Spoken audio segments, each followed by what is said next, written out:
Hello everybody. Hello. Hello. Hello hello. स्पेक्ट्रमच्या 13व्या सादरीकरणामध्ये तुमच्या सगळ्यांचं स्वागत आहे. आज मिलिंदच्या इच्छेप्रमाणे मी कल्पनाचं इंट्रोडक्शन करणार आहे. कल्पना आपल्या शाळेमध्ये 6वी मध्ये आली तेव्हापासून कॅमेरा मी येतो. माझी अतिशय जवळची मैत्रीण आहे आणि ती इतकी वर्ष मैत्री टिकून आहे. कल्पनानी रुईया कॉलेजमध्ये FY सायन्स इंटर सायन्स केलं आणि त्याच्यानंतर तिला मेडिकलला ऍडमिशन मिळाली. ती टोपीवाला नॅशनल मेडिकल कॉलेज म्हणजे जे नायर हॉस्पिटलला काय अटॅच त्या हॉस्पिटल त्या इन्स्टिट्यूट. मेडिकल स्कूलमध्ये तिने MBBS केलं आणि तिथेच तिने पुढे MD इन गायनाकॉलॉजी अँड ऑब्स्टेट्रिक्स म्हणजे पोस्ट ग्रॅज्युएशन सुद्धा केलं. तिचं MBBS झाल्याच्या नंतर मला वाटतं डिसेंबर 1979ला तिचं लग्न झालं आणि तिचे मिस्टरही डॉक्टर आणि पेडियाट्रिशियन, तिचे सासरेही डॉक्टर होते. आणि मला कल्पनाचं विशेष कौतुक आणि आदर अशासाठी वाटतो की तिने लग्न झाल्याच्या नंतर सुद्धा मुंबईला राहून येऊन जाऊन म्हणजे ती ग्वाल्हेरच्या जवळ एक डबरा नावाचं एक गाव आहे, तिथे त्यांची फॅमिली म्हणजे केतकर फॅमिली राहत होती आणि त्यांचं एक छोटंसं तिथे क्लिनिक होतं सासऱ्यांचं. पण तिने 3.5 वर्ष लग्नाच्या नंतर तिने येऊन जाऊन मुंबईला तिने पोस्ट ग्रॅज्युएशन पूर्ण केलं. हे मला खूप म्हणजे मला एक अतिशय कौतुकाची बाब वाटते. आता ह्याच्यामध्ये एक असं झालं की मीन व्हाईल तिचं ज्या वेळेला म्हणजे पोस्ट ग्रॅज्युएशन संपत आलं होतं आणि तिचा थिसिस सबमिट वगैरे MDचा ची वेळ होती, त्याच वेळेला she was blessed with a baby girl आणि तिला मधुरा तिचं नाव, पहिली मुलगी झाली. आणि तिचा ती हॉस्पिटलमध्ये असताना तिच्या ह्याचा रिझल्ट लागला ऍक्च्युली MDचा. आणि MDला ती मुंबई युनिव्हर्सिटीमध्ये पहिली गोल्ड मेडल तिला मिळालं. आणि ही पण आणखी एक फार म्हणजे कौतुकाची आणि आपल्या सगळ्यांना एक point of pride that she is a gold medallist ते मिळालं. आता तिचं ती ज्या वेळेला मुंबईला डिलिव्हरीसाठी आली होती आईकडे आणि तिथून ती परत घरी ग्वाल्हेरला जात असताना ट्रेनमध्ये तिची एक बॅग हरवली की ज्या बॅगेमध्ये तिचे सगळे MDच्या थिसिसचे सगळे पेपर्स होते. आणि हा म्हणजे हे सगळ्या म्हणजे सगळ्या ह्या डिफिकल्टीज मधनं जाऊन तिने जी जिद्दीने सगळं जे पुरं केलंय त्यासाठी आपण तिला सगळ्यांनी सॅल्यूट केला पाहिजे. आणि नंतर मग ती हॉस्पिटलमध्ये असताना म्हणजे ऑलरेडी शी वॉज म्हणजे बाळंतीण होती, पण तिच्या आईनी आणि सासूबाईंनी दोघींनी तिला काफी सपोर्ट केला आणि सांगितलं की तू पूर्ण कर तुझं MD आणि थिसिस रायटिंग आणि एव्हरीथिंग. आणि तिचे मिस्टर पिडियाट्रिशियन आहेत, त्यामुळे मग ते बेबी नवीन होती त्याचा म्हणजे शी वॉज नॉट वरीड की त्या मुलीचं पण वडील पण व्यवस्थित बघू शकतील असं. आणि त्या घरच्या सपोर्ट तिला होता. That was a very fortunate thing आणि तिने ते पुरं केलं. आता हे झाल्याच्या नंतर MD झाल्याच्या नंतर because she was a gold medal तिला तिथेच नायर हॉस्पिटलमध्ये म्हणजे टप्पीवाला मेडिकल कॉलेजमध्ये तिला लेक्चरर म्हणून सुद्धा जॉब मिळत होता. पण तिने असं ठरवलं की नाही आपण ह्याला जायचं, डबऱ्याला जायचं आणि तिथेच प्रॅक्टिस करायची. पण तिथलं तिने पाहिलं होतं, ती येऊन जाऊन असायची मुंबई डबरा. तिने पाहिलं होतं की तिथे म्हणजे बायकांना अजिबात मेडिकल एड चांगली नव्हती आणि ज्यांना म्हणजे she wanted to reach the unreached women की ज्यांना अजिबात काही मेडिकल एड फार कमी मिळते अशा ठिकाणी जाऊन तिला ती प्रॅक्टिस करायची होती. आणि ती त्या एरियातली पहिली गायनाकॉलॉजिस्ट, प्रॅक्टिसिंग गायनाकॉलॉजिस्ट. आणि म्हणजे नुसत्या डिलिव्हरीज नाही, पण त्या इतर पण गायनोकॉलॉजिकल सगळ्या सर्जरीज ती करत होती पहिल्यापासून. आणि this was she brought a change in that area. तिचा म्हणजे तो एरिया सगळा डाकूंचा आहे आणि त्याच्यासाठी सुद्धा किती त्याला म्हणजे कठीण प्रसंगातनं जावं लागलं. त्यातली काही झलक तिने, काही प्रसंग तिने आपल्या गेट टुगेदर मध्ये सुद्धा सांगितले होते, ते तुम्हाला आठवत असतील. आय थिंक आजचा विषय जो आहे तो जरा वेगळा आहे आणि बाकी सगळं म्हणजे प्रेग्नन्सी, नॉर्मल प्रेग्नन्सी बद्दल लोकांना काहीतरी माहिती असतं, पण ही जी एक्टोपिक प्रेग्नन्सी आहे त्याच्याबद्दल फारसं माहिती नसतं आणि त्याचं इम्पॉर्टन्स आणि त्याचं रिस्क म्हणजे ते खूप डेंजरस गोष्ट आहे. तर मिलिंदच्या सूचनेने मिलिंदनी म्हणजे घरातल्या बायकांना पण जॉईन म्हणजे स्त्रिया ज्या बायको, मुलगी, सून घरात असेल त्यांनी सुद्धा जॉईन करावं असं जे मिलिंदनी सुचवलं हे खूप चांगली गोष्ट आहे. मिलिंदला thank you for that. So I think that is lot of introduction. I think आता कल्पनानी चालू करावं. मी कल्पनाला रिक्वेस्ट करते की प्लीज चालू कर तुझं प्रेझेंटेशन. ओव्हर टू यू कल्पना. थँक्यू सुनीता. एवढ्या गोड आणि कौतुकाच्या शब्दांबद्दल खरंच थँक्यू. आणि गुड इव्हनिंग मित्रमैत्रिणींनो. आपण आता सुरू करूया. आजचा पहिला टॉपिक आहे, ऍक्च्युली 2-3 टॉपिक्स आहेत. त्यातला सर्वात पहिला टॉपिक आहे एक्टॉपिक प्रेग्नन्सी. एक्टॉपिक प्रेग्नन्सी म्हणजे काय? तर फर्टिलाइज्ड ओव्हम किंवा फलित बीज हे गर्भाशयाच्या बाहेर रुजणं. सुनीता, फर्स्ट स्लाइड दाखवशील? हा, एक्झॅक्ट. आपण हे एक्टॉपिक प्रेग्नन्सी हे नॉर्मल प्रेग्नन्सीपेक्षा कसं वेगळं असतं हे जाणून घेण्यासाठी आधी नॉर्मल प्रेग्नन्सी कशी असते हे बघूया. हे थोडंसं ह्या स्लाइड प्रमाणे मला सांगायला इझी जाईल म्हणून ही स्लाइड दाखवतेय. त्याच्यामध्ये 1 मिनिट.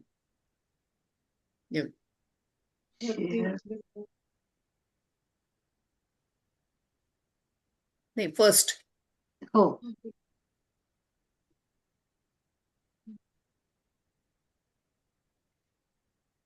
1 मिनिट. दिसतंय का? दिसतंय पण फर्स्ट नाही आली अजून. हा हा, आली. नाही, बरोबर. आता ह्या स्लाइड मध्ये आपल्याला एक पिक्चर दिसतंय. ह्याच्यामध्ये एक व्ही शेप जे मध्ये दिसतंय ते युटरस आहे किंवा गर्भाशय आहे. त्याच्या खालचा पोर्शन सर्विक्स हे दिसतंय तिथे आणि खालच्या पोर्शन ही वजायना आहे. दोन्ही साईडला ट्यूब सारखं जे स्ट्रक्चर दिसतंय ते आहे फॅलोपियन ट्यूब्स. ही आणि ह्या साईडला दोन्ही फॅलोपियन ट्यूब्स आहेत आणि ह्याच्या खाली हे जे आहे हे याला ओव्हरी म्हणतात. आता नॉर्मल कंडिशनमध्ये काय होतं, या ओव्हरीमध्ये म्हणजे मेन्स्ट्रुअल सायकलच्या मध्यावरती साधारण 14th डेच्या आसपास स्त्री बीज तयार होतं, ज्याला ओव्हम म्हणतात. ते तयार झाल्यानंतर ह्या ओव्हरीच्या ह्या सर्कलच्या ह्याच्यामधून ते रिलीज होतं. म्हणजे हे जे दिसतंय हे ओव्हेरियन, हे त्याच्यातनं ते बाहेर येते इथे आणि हे रिलीज झालेलं त्याच्यानंतर हे फिम्ब्रियल एंड जे दाखवलंय ह्याच्यामध्ये ते खेचलं जातं किंवा ते ट्रान्सफर होतं इथे. आणि ते ट्रान्सफर केल्यानंतर ह्या रूटनी फॅलोपियन ट्यूबच्या मधून असं इथून इकडे येतं आणि हे युट्रसमध्ये येतं. मीन व्हाईल इंटरकोर्स नंतर स्पर्म्स जे असतात ते वजायनामधून, स्पर्म्सचा स्पीड खूप फास्ट असतो, त्यामुळे वजायनामधून स्पर्म्स या सर्व्हिक्सच्या ह्याच्यामधून युट्रसमधून ट्रान्सफर करून असे इथे येऊन फॅलोपियन ट्यूबमध्ये येतात. आणि मोस्टली फॅलोपियन ट्यूबमध्ये ओव्हम आणि स्पर्म्स ह्यांचं कॉन्टॅक्ट येऊन त्याच्यामधनं एक स्त्री बीज तयार होतं, जे फलित स्त्री बीज असतं, म्हणजे फर्टिलाइज्ड ओव्हम असतं. आता हे फलित स्त्री बीज ह्या इथून ट्यूबमध्ये असताना मोस्टली जे इथे तयार होतं तिथून ते आपल्याला शोधत असतं की चांगलं खत पाणी कुठे मिळेल, कुठे मिळेल, कुठे मिळेल. असं करताना ह्या युट्रसमध्ये त्याला ते व्यवस्थित मिळतं आणि त्यामुळे ते तिथे चांगल्या तऱ्हेने इम्प्लांट होतं म्हणजे तिथल्या युट्रसच्या आतल्या परतीमध्ये ते रुजतं. आणि असं रुतल्यानंतर इथे ह्या ठिकाणी नॉर्मल प्रेग्नन्सी युट्रसच्या आतमध्ये तयार होते. आता एक्टॉपिक प्रेग्नन्सीमध्ये काय होतं, कधी कधी हे ओव्हरीच्या तिथेच अडकून राहतो ओवम, आणि स्पर्म मात्र इथपासून असं ट्रान्सफर करून इथून येऊन इथपर्यंत येतो आणि इथेच त्यांचं कॉन्टॅक्ट होऊन इथेच स्त्रीबीज तयार होतं, फर्टिलाइज्ड ओव्हम तयार होतं, आणि मग इन दॅट केस ते इथेच कधी कधी इम्प्लांट होतं. त्याला म्हणतात ओव्हेरियन एक्टॉपिक प्रेग्नन्सी. तिथे नाही झालं तर कधी कधी फिम्ब्रियल एंडला होतं, मग त्याला म्हणायचं फिम्ब्रियल एंडचं एक्टॉपिक प्रेग्नन्सी, किंवा ह्या इथे येऊन ट्यूबल एक्टॉपिक प्रेग्नन्सी. आता ट्यूबल एक्टॉपिक प्रेग्नन्सी हे सगळ्या एक्टॉपिक प्रेग्नन्सीजच्या मध्ये सगळ्यात जास्ती कॉमन आहे. जवळजवळ 90% एक्टॉपिक प्रेग्नन्सी ह्या इथे ह्या एरियामध्ये असतात.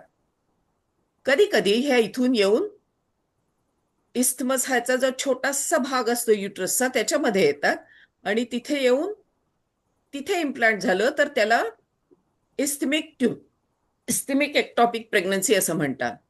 तिथूनही नाही समजा झालं, इम्प्लांट नाहीच झालं, कधी कधी बाहेर पडता पडता त्याला इथे जागा मिळते आणि मग सर्व्हिक्स मध्ये इम्प्लांट झालं तर त्याला सर्व्हायकल एक्टॉपिक प्रेग्नन्सी असं म्हणतात.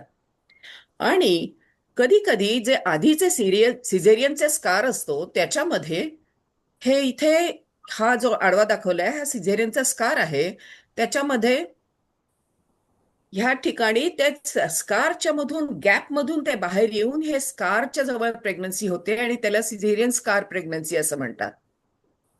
अशा ह्या टॉपिकच्या वेगळ्या वेगळ्या टाईप्सच्या प्रेग्नन्सी जिथे जिथे त्यांचं लोकेशन असेल त्याच्याप्रमाणे ठरवली जाते. आता एक्टॉपिक प्रेग्नन्सी हा एक महत्वाचा विषय का आहे, कारण ह्याचा इन्सिडन्स आपल्याला माहीतच नसतो, पण ह्याचा इन्सिडन्स काही कमी नाहीये. जवळजवळ 2% इन्सिडन्स म्हणजे सगळ्या 100 प्रेग्नन्सी मधल्या 2 प्रेग्नन्सीज या एक्टॉपिक प्रेग्नन्सीज असतात. आणि ज्याच्या ह्या केसेसमध्ये बरेचदा पेशंटला काही ना काही कॉम्प्लिकेशन्स किंवा अडचणींचा सामना करावा लागतो आणि कधी कधी मृत्युमुखीही पडावं लागतं. समजा एकूण माता मृत्यूच्या केसेसचा आपण पाहिलं, आढावा घेतला, तर मॅटर्नल डेथ्स पैकी त्यातल्या जवळजवळ 3 ते 7% माता मृत्यू ह्या एक्टॉपिक प्रेग्नन्सीच्या कॉम्प्लिकेशन्समुळे झालेल्या असतात. आणि म्हणून ह्यांना वाचवणं ह्याच्यासाठी डॉक्टर्सची तळमळ असते. कल्पना, आता एक मिनिट. हा तू स्लाइड श्यामनी हात वर केला होता. Maybe he wants to need some clarification. Shyam, okay, तू स्लाइड स्क्रीन शेअर केलेलाच हे काढलंस तर मला दिसेल. पण नाही, पण Shyam can ask something. Shyam wanted to ask something. Shyam, you can ask. Shyam, तुला अनम्यूट करावं लागेल कदाचित.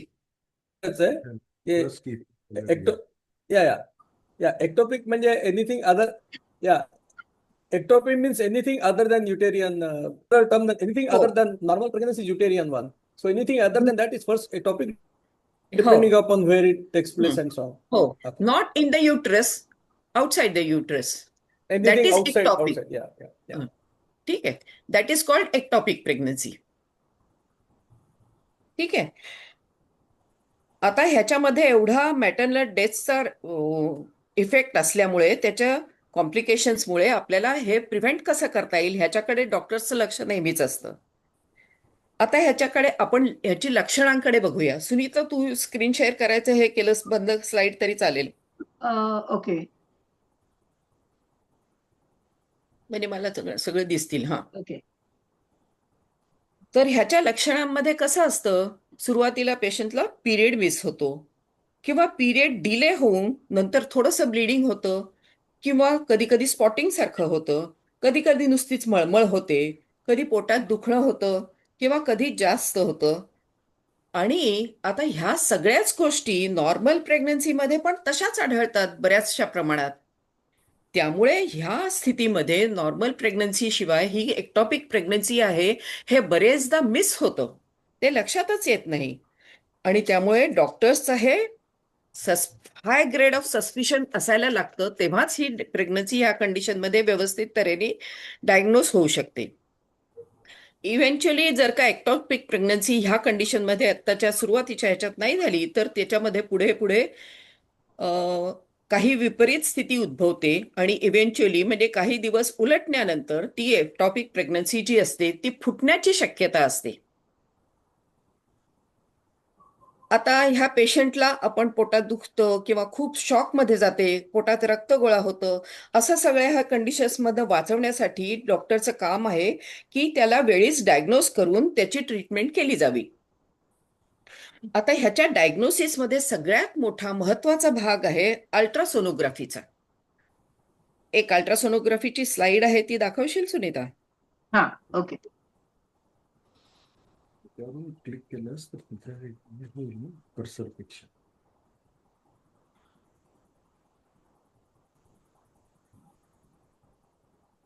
दिसतंय? ह्या पिक्चरमध्ये आपल्याला एक अल्ट्रासोनोग्राफिकचं पिक्चर दिसतंय. ह्याच्यामध्ये पर वजायनम म्हणजे योनी मार्गातून प्रोब घालून ही अल्ट्रासोनोग्राफी केलेली आहे. ह्याच्यामध्ये सेंटर जे गोल दिसतंय ते एक्टॉपिक प्रेग्नन्सीचं आहे आणि साईडला जे रेड सारखं दिसतंय that is called as ring of fire. हे अगदी टिपिकल आहे एक्टॉपिक प्रेग्नन्सीच्या बाबतीमध्ये आणि ह्याच्यावरून एक्टॉपिक प्रेग्नन्सी इझिली डायग्नोज होऊ शकते. आता अल्ट्रासाऊंडचा शोध लागण्यापूर्वी आणि अल्ट्रासाऊंड अवेलेबल झाल्यानंतर एक्टॉपिक प्रेग्नन्सीच्या डायग्नोसिसमध्ये जमीन आसमानाचा फरक दिसून येतो. कारण त्याआधी ह्यावेळी डायग्नोज करणं फार कठीण जायचं. आता ह्या ठिकाणी मी एक 1980 मधला मुंबईच्या एका नामांकित हॉस्पिटलमधला टीचिंग इन्स्टिट्यूट मधला अनुभव सांगू का सुनीत? येस. असं झालं होतं की आमचे श्याम मेडिकलचे Shyam has raised hand again. Shyam, Sorry for interrupting. बोल. The sonography is taken at what stage of pregnancy? After how many days? About 6 to 7 weeks of pregnancy म्हणजे 15 days more Okay. After the period. Yeah, ह्या okay, stage fine. मध्ये. Yeah. No, just to get an idea about time scale. ठीक आहे. हा. ह्या स्टेजमध्ये बरेचदा ती एक्टॉपिक प्रेग्नन्सी रप्चर झालेली नसते आणि कॉम्प्लिकेटेड स्थिती नसते, त्यामुळे त्याच वेळेला त्याला कॅच करून अल्ट्रासोनोग्राफीमध्ये त्याला आपण डायग्नोज करू शकतो आणि which is very important from management treatment point of view. आता एक इथे या ठिकाणी मी 1980 मधला मुंबईच्या एका मोठ्या हॉस्पिटलमधला एका टीचिंग इन्स्टिट्यूटमधला अनुभव सांगते. जशी आमची ऍडमिशन MBBS नंतर पोस्ट ग्रॅज्युएशनसाठी झाली तेव्हा आम्ही नवीन नवीन पोस्ट ग्रॅज्युएट हाऊस सर्जन्स असे सर्जरिकल वॉर्डमध्ये म्हणजे गायनेकॉलॉजिकल सर्जिकल वॉर्डमध्ये आम्ही गेलो आणि मग सुरुवातीला आम्हाला सर्जरीशी काही संबंधच नव्हता, तर सिनियर डॉक्टर्स आम्हाला तेव्हा शिकवायचे की हे असं असलं की असं करायचं असतं अशा तऱ्हेने. तेव्हा एक पेशंट आली होती मेडिकल टर्मिनेशन ऑफ प्रेग्नन्सी म्हणजे अबॉर्शन करण्यासाठी, विलिंगफुली अबॉर्शन करण्यासाठी. जेस्टेशनल एज म्हणजे त्याचे किती वीक्सची प्रेग्नन्सी होती हे सांगायचं झालं तर अराउंड 7 weeks असेल अशी प्रेग्नन्सी होती. म्हणजे त्याचं अबॉर्शन करणं कम्पॅरेटिव्हली इझी असतं. तर ही अबॉर्शनची केस टिपिकल केस असल्यामुळे त्यांनी आम्हाला सांगितलं की ह्या केसमध्ये आपण असं असं करू शकतो, अशा अशा सर्जिकल स्टेप्स करायच्या, असं करायचं, असं हे केलं की ते अबॉर्शन व्यवस्थित होतं. अशा तऱ्हेने आम्ही ते सगळं बघितलं, अगदी मनापासून ॲब्झॉर्ब करायचा प्रयत्न केला आणि मग ते पेशंटचं हे झाल्यानंतर त्या पेशंटला पोस्ट ऑपरेटिव्ह वॉर्डमध्ये शिफ्ट केलं. मग तिथे आम्ही ज्युनियर डॉक्टर्स त्याच्यावरती वॉच ठेवत होतो, प्रोटोकॉल प्रमाणे कोणत्या कोणत्या गोष्टींकडे लक्ष ठेवायचं ते सगळं करत होतो आणि सिनियर डॉक्टर आपल्या कामासाठी घरी गेले होते. घरी म्हणजे दुसऱ्या कामामध्ये गेले असतील.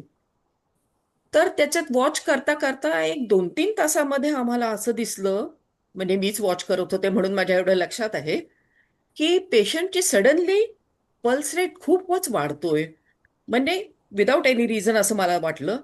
आणि ब्लड प्रेशर एकदम कमी होतोय. पेशंट कंप्लेंट करते मला कसं तरी होतंय, मला त्रास होतोय, माझ्या पोटात दुखतंय, मला जीव घाबरल्यासारखं होतंय, काहीतरी होतंय, असं सगळं असल्यावरती आणि स्पेशली हे मॉनिटर करतानाच्या गोष्टी पण व्हेरी होत असल्या आणि पेशंट अनकम्फर्टेबल असल्यामुळे मी सिनियरशी गोष्टी केल्या आणि त्यांना बोलावलं आणि त्यांनी पण पाहिलं खरंच पेशंट ही काहीतरी सिरियस होतीये. आणि मग तेव्हा त्यांनी पेशंटला पुन्हा ऑपरेशन थिएटरमध्ये घ्यायचं ठरवलं आणि पुन्हा ऑपरेशन थिएटरमध्ये घेऊन काय गडबड आहे हे आपण रिओपन करून, म्हणजे आता तर खालच्या परवजायनं अबॉर्शन केलेलं होतं. पण आता काय प्रॉब्लेम आहे हे बघण्यासाठी लॅप्रोटॉमी करून, म्हणजे पोटावरती मोठा कट देऊन काय आत गडबड आहे हे शोधून काढण्यासाठी तिला पुन्हा ऑपरेशनमध्ये घेतलं, ऑपरेशन थिएटरमध्ये घेतलं. आणि घेतल्यावर पाहतो तर काय, घाबरलोच आम्ही एकचम. एवढं रक्ताचं थारोळं पोटामध्ये सगळं साठलेलं. त्या सिनियर डॉक्टरच्या लक्षात आलं की काय आहे. त्यांनी पटापट ते रक्त सगळं गोळा केलं, सक्शन मशीननी ते काढलं आणि त्याच्यामध्ये बाजूला दिसत होती एक रप्चर्ड एक्टॉपिक प्रेग्नन्सी. म्हणजे एक्टॉपिक प्रेग्नन्सी फुटल्यानंतर पोटामध्ये हे एवढं रक्ताचं थारोळं निर्माण झालेलं होतं. हिमोपेरिटोनियम त्याला म्हणतात. अशा सगळ्या कंडिशनमध्ये पेशंटची कंडिशन खूप सिरियस होते आणि त्याला ऑपरेशन केल्याशिवाय दुसरा इलाज काही नसतो. मग त्यामुळे ते ऑपरेशन केलं. जो अफेक्टेड भाग होता, ते एक्टॉपिक प्रेग्नन्सीचा तो भाग, तो एक्साइज करून काढला. त्याचं प्रॉपर स्टिचिंग झालं आणि ते स्टिचिंग केल्यानंतर मग पेशंट व्यवस्थित सावरली गेली. एखाद ब्लड पॉइंट तिला द्यावं लागलं. ते ब्लड प्रेशर पॉइंट दिल्यानंतर कंडिशन आणखीन सुधारत गेली आणि मग तिला जनरल वॉर्डमध्ये शिफ्ट केलं, पोस्ट ऑपरेटिव्ह वॉर्डमध्ये पुन्हा शिफ्ट केलं. आणि मग मॉनिटर केल्यानंतर ती व्यवस्थित सुखरूप त्याच्यातून बाहेर पडली आणि व्यवस्थितपणे डिस्चार्ज होऊन घरी गेली. हे सगळं का झालं? तर ह्या केसमध्ये एक नॉर्मल प्रेग्नन्सी होती आणि त्याच्याच बरोबर एक एक्टॉपिक प्रेग्नन्सी पण होती की जी मिस झाली होती, जी एका मोठ्या डॉक्टरकडनं किंवा एखाद्या टीचिंग इन्स्टिट्यूटमध्ये पण मिस झाली होती. कारण त्या काळात अल्ट्रासोनोग्राफी नव्हती. ही 1980ची गोष्ट सांगतेय मी. आणि त्याच्यानंतर मात्र अल्ट्रासोनोग्राफी अवेलेबल झाल्यानंतर अशी वेळ सहसा येत नाही. कारण सगळ्याच पेशंटना लवकर आपण अल्ट्रासोनोग्राफी करून घ्यायची हे डॉक्टरांचं ओपिनियन असतं. आता मोठ्या सिटीजमध्ये त्याला विरोध केला जात नाही, मुंबई पुण्यासारख्या ठिकाणी किंवा आणखीन मोठ्या सिटीजमध्ये. पण गावाकडे अजूनही त्याच्याकडे असं बघितलं जातं, अरे काय डॉक्टर पैसे काढण्यासाठी उगीच अल्ट्रासोनोग्राफी सांगतायत, किंवा आणखीन त्यांचाच काहीतरी मॉनिटरी इंटरेस्ट असेल त्याच्यामध्ये, किंवा आणखीन काही असू शकेल, अशासारखं अजूनही बोललं जातं. त्यामुळे पेशंटला कन्व्हिन्स करून त्याच्यामध्ये काही गोष्टींचे तेव्हाच माहिती मिळू शकते. केवळ एक्टॉपिक प्रेग्नन्सी नाही, जेस्टेशनल एजच्या संबंधी पण काही आणखीन गोष्टी त्याच वेळेला डिटेक्ट प्रॉपरली होऊ शकतात. म्हणून त्या वेळेला अल्ट्रासोनोग्राफी करणं हे खूप महत्वाचं आहे. म्हणजे जनरल बायकांमध्ये पण मे बी आपल्या एज पेक्षा थोड्याशा कमी बायका, यंग एज मधल्या बायका गुगल करून ही माहिती गोळा करत असतील. पण आधीच्या जुन्या बायकांना हे अजूनही पटत नाही, कशासाठी आत्तापासून अल्ट्रासोनोग्राफी करायची, असं बऱ्याच स्त्रियांचं मत असतं. तर त्याच्यासाठी हे सांगते मी. अशा काही गोष्टी ह्या अल्ट्रासोनोग्राफीमुळे सहज तऱ्हेने डायग्नोज केल्या जातात आणि मग त्याच्यानंतर मॅनेजमेंटमध्ये त्याचा खूप चांगला उपयोग होतो. आता ह्या एक्टॉपिक प्रेग्नन्सी आपण डायग्नोज केल्यानंतर त्याच्या मॅनेजमेंटमध्ये आणि ट्रीटमेंटमध्ये कशी करावी ते बघूया. तर आता मुख्यतः जेव्हा एक्टॉपिक प्रेग्नन्सी अनरप्चर्ड आहे तेव्हा त्याची ट्रीटमेंट वेगळ्या तऱ्हेने केली जाते. सुनीता, स्लाइड दाखवशील? हा, ओके.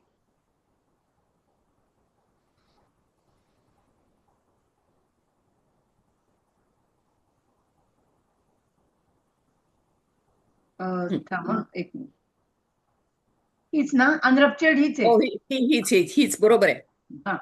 ही अनरप्चर्ड एक्टॉपिक प्रेग्नन्सी आहे. त्याच्यामध्ये हे पिंक गोल गोल जे दिसतंय हे हे, का? हे युटरस आहे. हा. त्याच्या शेजारी ज्याच्यावर एरो ठेवला गेलेला आहे ते राऊंड लिगामेंट आहे. आणि ह्याच्या मागे हा काळा पोर्शन जो दिसतोय हा एक्टॉपिक प्रेग्नन्सीचा आहे. हा ना. त्याच्यामध्ये ते चकचकीत भाग आहे तो एमनिओटिक फ्लुइड मेम्ब्रेनचा आहे. त्यामुळे ते असं ग्लिसनिंग दिसतंय आणि ते हे केलेलं नाहीये, रप्चर झालेली नाहीये अजूनही. तर अशा कंडिशन मध्ये दाखवती ती बरोबर दाखवते. अशा कंडिशन मध्ये जेव्हा रप्चर झालेली नाहीये किंवा ह्या एक्टॉपिकचा गोळा फुटलेला नाहीये, तेव्हा ट्रीटमेंटचे 2 प्रकारांनी त्याला टॅकल केलं जातं. एक अगदी छोटी असेल तर त्याच्यावरती औषधांनी ट्रीटमेंट केली जाते. त्याच्यासाठी काही पॅरामीटर्स बरोबर योग्य तऱ्हेने त्याचं मोजमाप करावं लागतं, त्याच्याप्रमाणे ते ठरवलं जातं. आणि ह्या औषधांच्या ट्रीटमेंटच्या मध्ये महत्वाचं औषध आहे मेथोट्रेक्सेट. मेथोट्रेक्सेट कधी सिंगल डोस किंवा मल्टिपल डोस असं द्यावं लागतं आणि त्याच्यामुळे औषधांनी हे नाहीसं होऊ शकते. दुसरं हे आहे त्याच्यामध्ये, जर का असं एक्टॉपिक थोडंसं मोठं असेल किंवा आणखीन काही कारणांनी लॅप्रोस्कोपनी ह्याला कापून काढता येतं. त्याच्या बेसपर्यंत जाऊन जेवढा भाग अफेक्टेड आहे त्याच्यावरती लॅप्रोस्कोपनी ते कापून काढलं जातं एक्साइज करण्यासाठी, आणि मग ते बाहेर काढून घेऊन त्या उरलेल्या ट्यूबला प्रॉपर तऱ्हेने शिवून असं त्याचं हे स्वरूप दिलं जातं. त्याला फॅलोपियन ट्युबेक्टमी म्हणतात. हे जसं ज्याच्याप्रमाणे असेल, जेवढं असेल त्याप्रमाणे हे लॅप्रोस्कोपिकली करणं शक्य होतं. आता ह्याच्यामध्ये लॅप्रोस्कोपिकली करण्यामध्ये फायदे काय आहे, तर पेशंटला कट फार छोटा देऊन काम होऊ शकतं. पेशंटला त्याचा त्रासही कमी होतो आणि पेशंटचं हॉस्पिटलायझेशन पण खूपच कमी राहतं. त्याच्यामध्ये काही तासांमध्येच पेशंट रिकवर होऊन काही तासांनंतर घरी जाऊ शकते. इतकं सोपं काम होतं. पण हेच जर का लॅप्रोस्कोपी करण्याच्या बाहेरची केस असते, म्हणजे ते फुटलेली असते, एक्टॉपिक प्रेग्नन्सी रप्चर झालेली असते. Sunita, please show the next slide.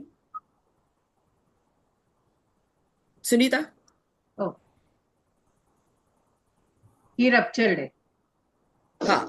आता ह्याच्यामध्ये ते असं ग्लिसनिंग टिश्यू दिसत नाही आपल्याला. हे रप्चर झालेलं आहे आणि त्याच्यामध्ये हे ब्लड सगळीकडे पसरतंय. हे असं पसरलं गेलेलं असलं.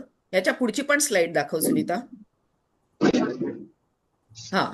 आता हे आणखीन एवढं जास्ती पसरलंय की आपल्याला आतमध्ये काय आहे काहीच नीट दिसत नाही. हे ब्लड काढल्याशिवाय याच्यामध्ये काही. तर हे सगळं प्रोसिजर करण्यासाठी पोटावरती बऱ्यापैकी मोठा कट द्यावा लागतो. तो मोठा कट देऊन, म्हणजे हे एक मेजर ऑपरेशन होतं. मेजर ऑपरेशनच्या बरोबर ब्लड लॉस जास्ती झाल्यामुळे ब्लड पेशंटला देणं, चढवणं हे पण जास्त इम्पॉर्टंट असतं. आणि ह्या सगळ्या गोष्टीमध्ये पेशंटला एक मेजर ऑपरेशनच्या बरोबर असलेली कॉम्प्लिकेशन्स होण्याचा पण शक्यता असते. हॉस्पिटलमधला स्टे जास्ती होतो, पोटावरती कट मोठा येतो, ब्लड ट्रान्सफ्युजनचे कॉम्प्लिकेशन्स पण त्याच्यामध्ये असोसिएटेड असू शकतात. असं सगळं हे टाळण्याच्यासाठी आपल्याला ऑपरेशन मोठं करायच्याऐवजी शक्यतो लॅप्रोस्कोपनी ते कापून काढता येईल, आणि म्हणून त्या स्टेजमध्ये ते डायग्नोज करता येईल. म्हणून अल्ट्रासोनोग्राफिकली जितक्या लवकर ते डायग्नोज होईल तेवढ्या लवकर त्याची सोप्या तऱ्हेने ट्रीटमेंट करून त्याचं निराकरण करता येतं. सुनीता, नेक्स्ट स्लाइड दाखवशील? हा, ह्या पिक्चरमध्ये आपल्याला दिसतंय की ट्यूबचा भाग आहे काही आणि एक्टॉपिकचा कट केलेला भाग आहे. मधला पोर्शन जो आहे तो एक्टॉपिकचा आहे आणि बाकीचे टिश्यू दिसतीये ते स्पेसिमेन आहे. हे जे बाहेर काढलेलं आहे, कापून काढलेलं आहे, ट्यूब आणि एक्टॉपिक प्रेग्नन्सी असं कलेक्टेड स्पेसिमेन काढलेलं आहे. हे त्याच्यामध्ये आहे. आणखीन एक दुसरं स्लाइड दाखवशील? ह्या स्लाइडमध्ये आपल्याला वरती जे व्हाईटिश जे दिसतंय ते युटेरस आहे आणि त्याच्या खाली जो ग्लिसनिंग ब्लॅकिश ग्रेइश असा जो भाग दिसतोय, हा भाग, तो भाग आहे एक्टॉपिक प्रेग्नन्सीचा. आता ह्या केसमध्ये काय झालेलं होतं, हे युट्रसच्या आधीचं ऑपरेशन झालेलं असं सिझेरियन सेक्शन झालेलं होतं आणि त्या ह्याच्यामध्ये हे ट्रान्सफर जे सिझेरियन सेक्शनचा स्कार असतो त्याच्या गॅपमधून बाहेर येऊन हे एक्टॉपिक प्रेग्नन्सी हे त्याच्यावरती अशी बसल्यासारखी झाली. त्यामुळे हे काही पुढे कंटिन्यू होऊ शकलं नसतं. फॉर्च्युनेटली हे इन टोटो काढता येऊ शकलं, पण त्याच्यामध्ये युट्रस आणि हे एक्टॉपिक प्रेग्नन्सी दोन्ही काढावं लागलंय. हे मेजर ऑपरेशन करूनच पेशंटसाठी काढावं लागलंय. अशा तऱ्हेने वेगळ्या वेगळ्या स्टेजेसमध्ये केव्हा येते पेशंट, कितपत त्रास आहे आणि कशा टाईपचा त्रास आहे त्याच्याप्रमाणे आपण एक्टॉपिक प्रेग्नन्सीचं निराकरण करू शकतो. आणि ह्याच्यामध्ये doctor skill is more important rather than patients taking care. कारण हे कशामुळे होतं असं काही त्याच्यामध्ये खास हे नाहीये. फक्त अलीकडे हे टॉपिक प्रेग्नन्सी काही जास्ती मात्रामध्ये सापडलं जातं. त्याची 2-3 कारणं आहेत. सर्वात जास्ती अर्ली डिटेक्शन इज पॉसिबल अल्ट्रासोनोग्राफीमुळे. दुसरं, ओव्ह्युलेशन इंडक्शनच्या केसेसमध्ये एक्टॉपिक प्रेग्नन्सीचे चान्सेस वाढतात. तिसरं, ट्युबल सर्जरीज वाढलेल्या आहेत हल्ली त्या सगळ्या गोष्टीमुळे. आणि more than that, sexually transmitted इन्फेक्शन्समुळे फॅलोपियन ट्यूब्सचं फंक्शनिंग पण अफेक्ट झालेलं असतं आणि त्या कंडिशनमध्ये पण एक्टॉपिक प्रेग्नन्सीचे चान्सेस जास्ती वाढतात. असे सगळे हे वाढलेलं असतं, त्याच्यामध्ये निराकरण करणं हे डॉक्टरचं स्किल आहे. आणि खरं म्हणजे हा topic doctors, sisters, general practitioners, आपल्या देशामध्ये RMP डॉक्टर्स किंवा पॅरामेडिक्स यांच्यासाठी महत्वाचा आहे. पण कसं आहे ना, आपला हा स्पेक्ट्रमचा ग्रुप अतिशय एक सुबुद्ध आणि सुजाण ग्रुप आहे. आणि सगळेजणच नवीन नवीन फील्ड मधल्या खूप गोष्टी जाणून घेण्यासाठी उत्सुक असतात. त्यामुळे हा एक छोटासा प्रयत्न होता की ही गोष्ट पण आपण आपल्या कलीजना कळवावी. ठीक आहे. एक प्रश्न आहे हा, बोल बोल बोल. त्याच्यात. अ, अशी केस आहे का की all ectopic pregnancies have to be terminated? There is no possibility हो of हो, successful one. नाही, Everything has to go. Is it? Has to go. That's the only माझा method. पण सेम क्वेश्चन होता. नाव सॅटिस्फाईड. असं हं, ते टर्मिनेट करावंच लागतं आणि त्याच्यामुळे ते वेळीच टर्मिनेट करणं हे महत्वाचं असतं. ठीक आहे. आणि आता आपण पुढच्या टॉपिक कडे वळूया का? हो. Yes. पूर्वीच्या काळी काय व्हायचं मग? अं? जेव्हा हे नव्हतं काळ, पूर्वीच्या काळी काय व्हायचं समजायचं कसं? का नाही म्हणूनच समजायचं? मॅटर्नल डेथचा रेट जास्ती असायचा, जेव्हा समजायचं नाही. कारण काय झालंय हेच कळायचं नाही. जेव्हा अल्ट्रासोनोग्राफी होत नव्हती तेव्हा तर आणखीनच कळायचं नाही.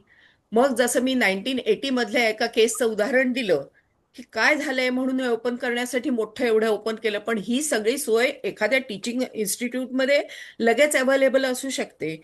कारण ह्या केसमध्ये इमर्जन्सीमध्ये ऑपरेशन करणं जरुरी असतं. प्लॅन करू नंतर सावकाश करू असा काही भाग नसतोच त्याच्यामध्ये.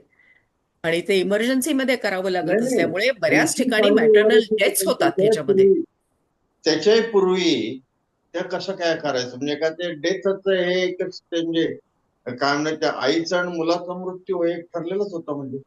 मूल तर जगण्याच्या लायकच नसतं ते. हो. मूल तर एवढ्या 6 to 7 वीक्सच असतं, त्यामुळे ते काही वाढणार नाहीच आहे हे माहितीच असतं. पण आईचा जीव धोक्यात जाऊ नये, this is prime concern.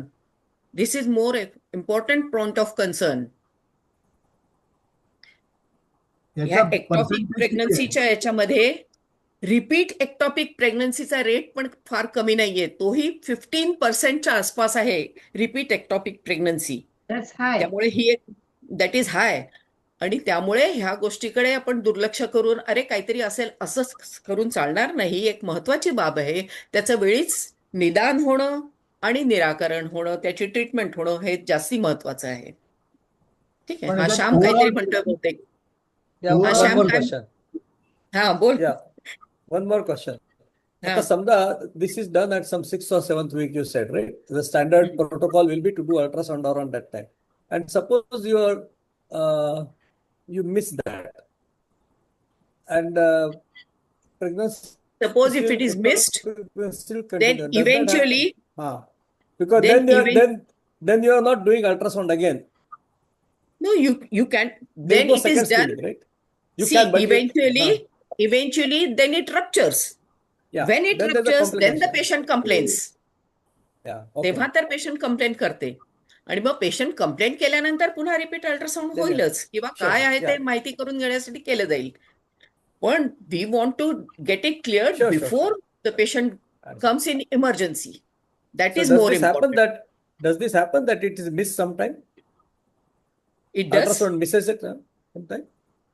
It depends on the Maybe skill rare. of the ultrasound performing doctor. It Also, it depends depends on where it is located, no? I mean, it could be Where it is some located. hidden part and so on. So, I mean, there are so Yes. many complications. So. sometimes it happens. Yeah. असं overall percentage किती आहे?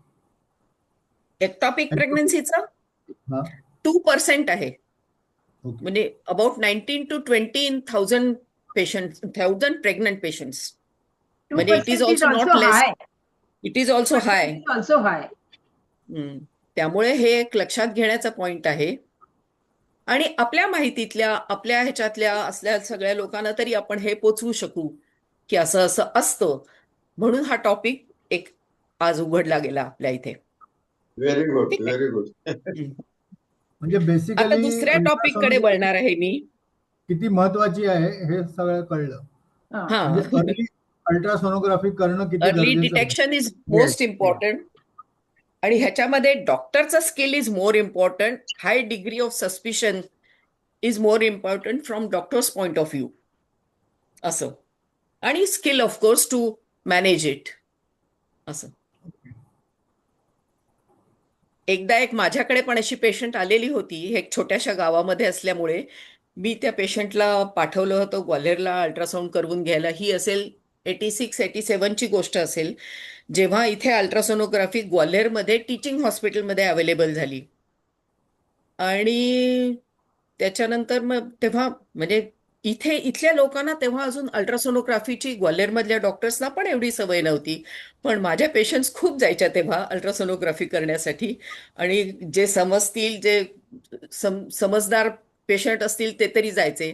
त्याच्यामधनं एक patient अशी आली होती जी अनरप्चर्ड ectopic pregnancy होती. ही दिस is long back in 87.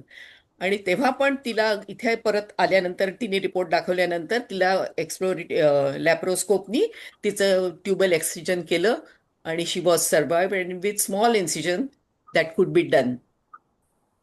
Very good. असं तेव्हा मला वाटलं की आपण मुंबईतनं जे शिकून आलोय त्याचा फायदा खरंच इथल्या लोकांना काही आपण करून देऊ शकतो.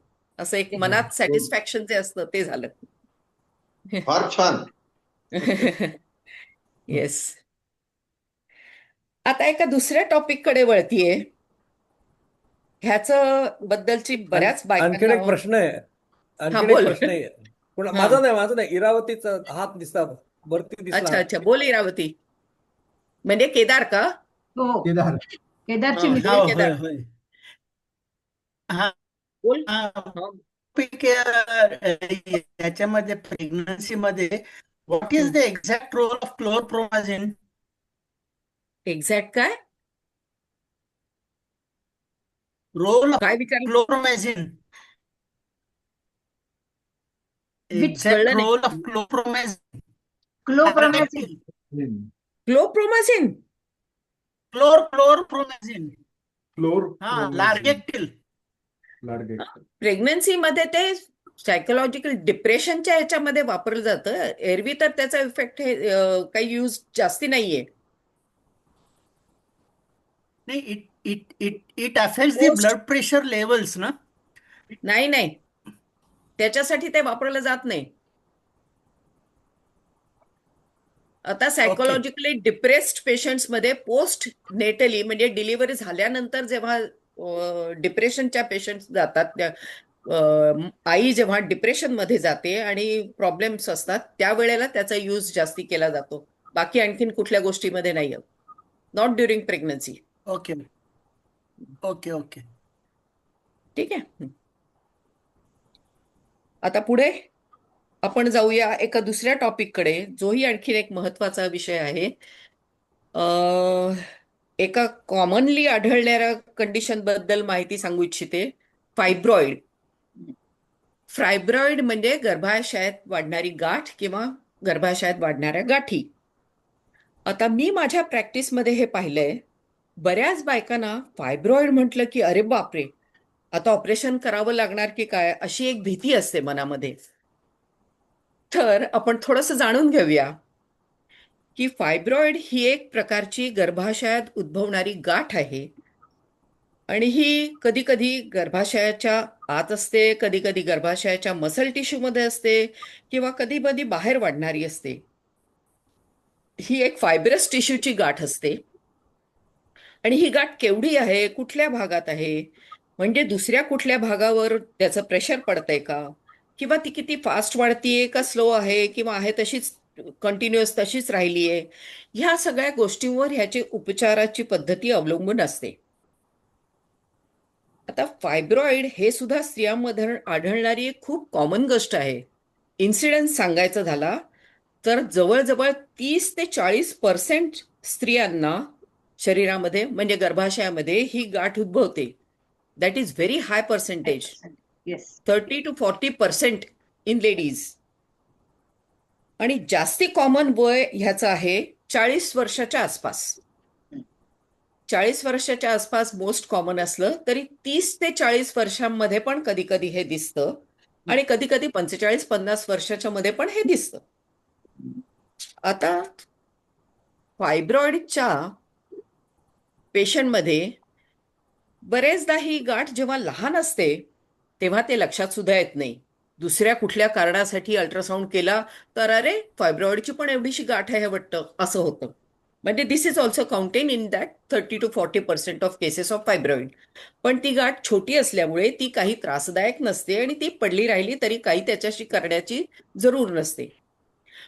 पण कधी कधी ह्या फायब्रॉइडमुळे पेशंटना मेन्स्ट्रुअल ब्लिडिंगमध्ये म्हणजे मासिक पाळीच्या ह्याच्यामध्ये रक्तस्रावाचा त्रास होतो.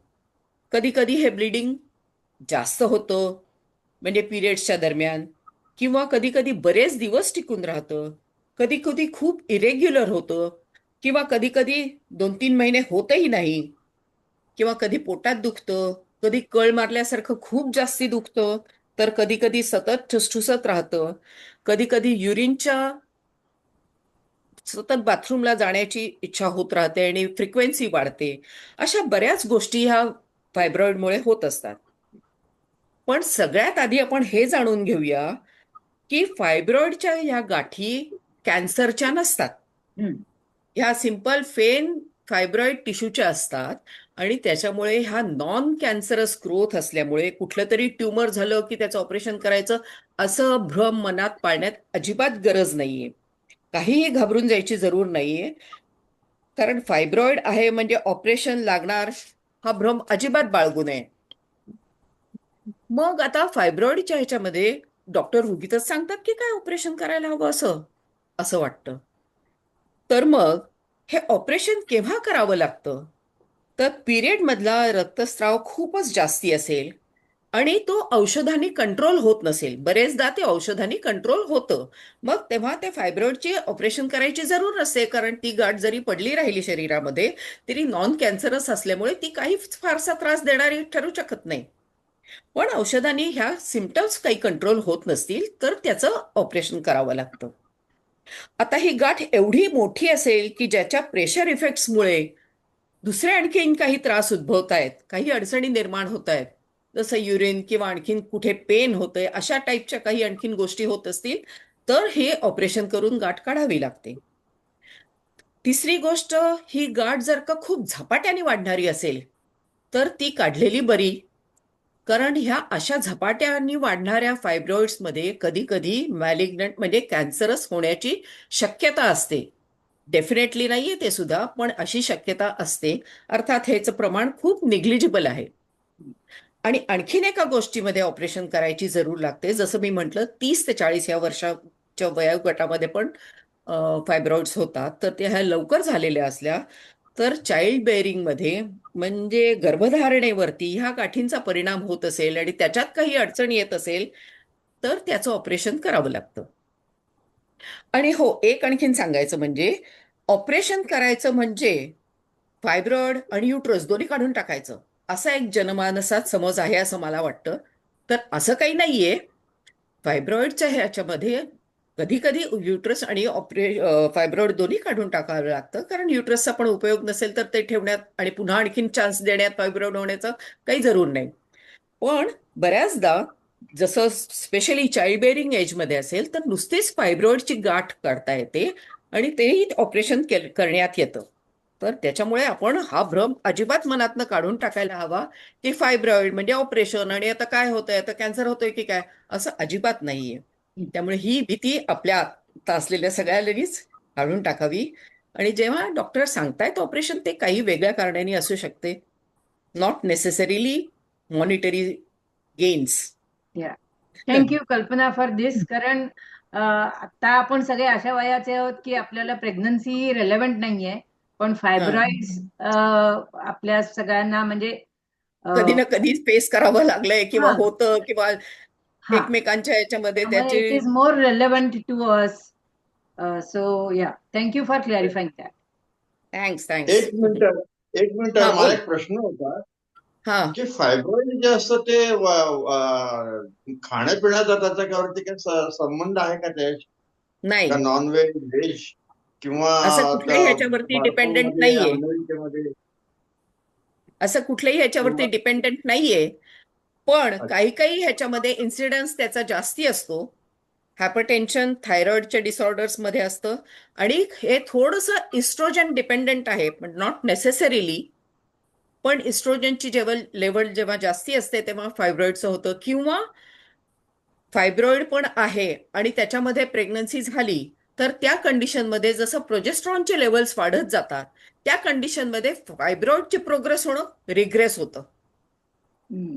अशा Okay. तऱ्हेने उलट त्याचा हा फायदा होतो. फायदा. ओके. बट नॉट पण म्हणजे नेसेसरीली ते, कुठल्या गोष्टीवर ते अवलंबून आहे असं. हा, व्हेज नॉनव्हेज खाल्लं किंवा असं काही त्याचं मी असं ऐकलं असं होतं नाहीये. कुठेतरी. नाही काय नाही असं ना? काही नाहीये. हा. नाही, असं त्याच्यावरती चिकन अवलंबून नाहीये. खाल्लं म्हणून एक ते प्रश्न फायब्रॉइड खूप म्हणजे वाढलं बरं असं नॉनव्हेज काही. खाल्लं की स्ट्रॉंग होईल आणि जास्ती मसल वाढतील आणि जास्ती फायब्रस टिश्यू वाढेल, असलं काही नाहीये त्याच्यामध्ये गणित. ओके. एक प्रश्न विचारतो की हा, बोल. हल्ली जनरली असं it is become very common की साधारणतः 50-55 वगैरे असेल तर युट्रस रिमूव्ह करायचं ऍडवाइस देतात doctor. So what is the cause for that?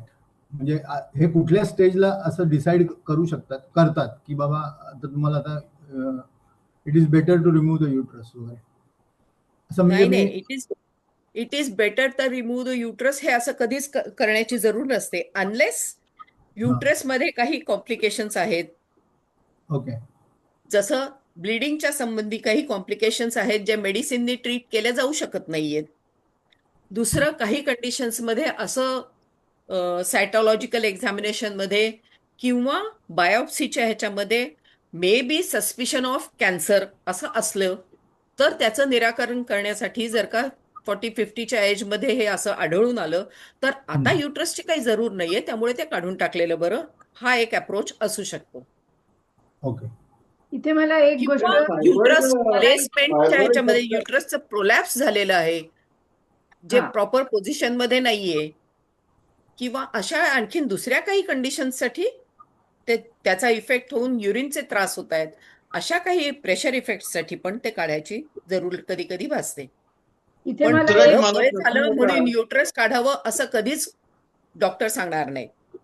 इथे मला एक गोष्ट काय- सांगावीशी वाटते की आपल्याला अमेरिकन हॉलिवूड ऍक्ट्रेस अंजेलिना जोलीची केस माहितीये की तिला फॅमिली हिस्ट्री होती, आई मावशी सगळ्यांना कॅन्सर होते आणि तिने जेनेटिक टेस्टिंग स्वतःच केलं आणि त्याच्यामध्ये ते ब्राका जीन म्हणजे ज्या जीनमुळे कॅन्सर होऊ शकतो तो तिच्यामध्ये पण असल्यामुळे तिने ते सगळे म्हणजे जननेंद्रिय स्त्रीचे जे प्रायव्हेट पार्ट्स होते ते सगळे काढून घेतले की आपल्याला फ्युचरमध्ये त्याचा त्रास कॅन्सर होऊ होऊ नये. नये म्हणून. हा हम्म. म्हणजे अशी एक शक्यता असू असते. शकते. हा पण अगेन दॅट कम्स की कॅन्सरची शक्यता आहे म्हणून ते काढलं गेलं, करेक्ट. नुसतं वय झालं म्हणून काढलं गेलं असं नाही. नाही नाही हा, असं आहे.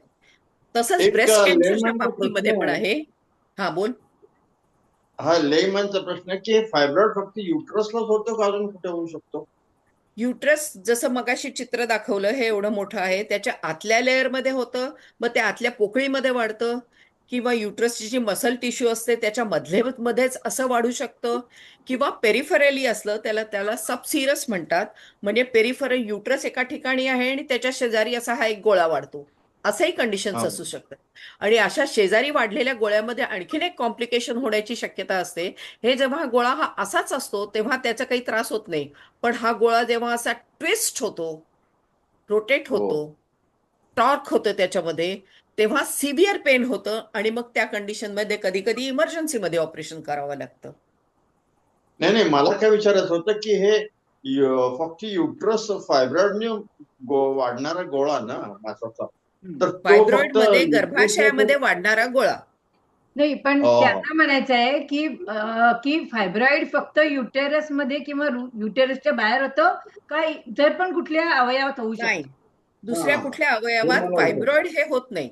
हा ब्रेस्ट कॅन्सरमध्ये जी गाठ असते किंवा ब्रेस्ट टिश्यूमध्ये जी गाठ असते ती नुसती फायब्रस ह्याची मोस्टली नसते, ती फायब्रोएडिनोमा म्हणतात त्याला.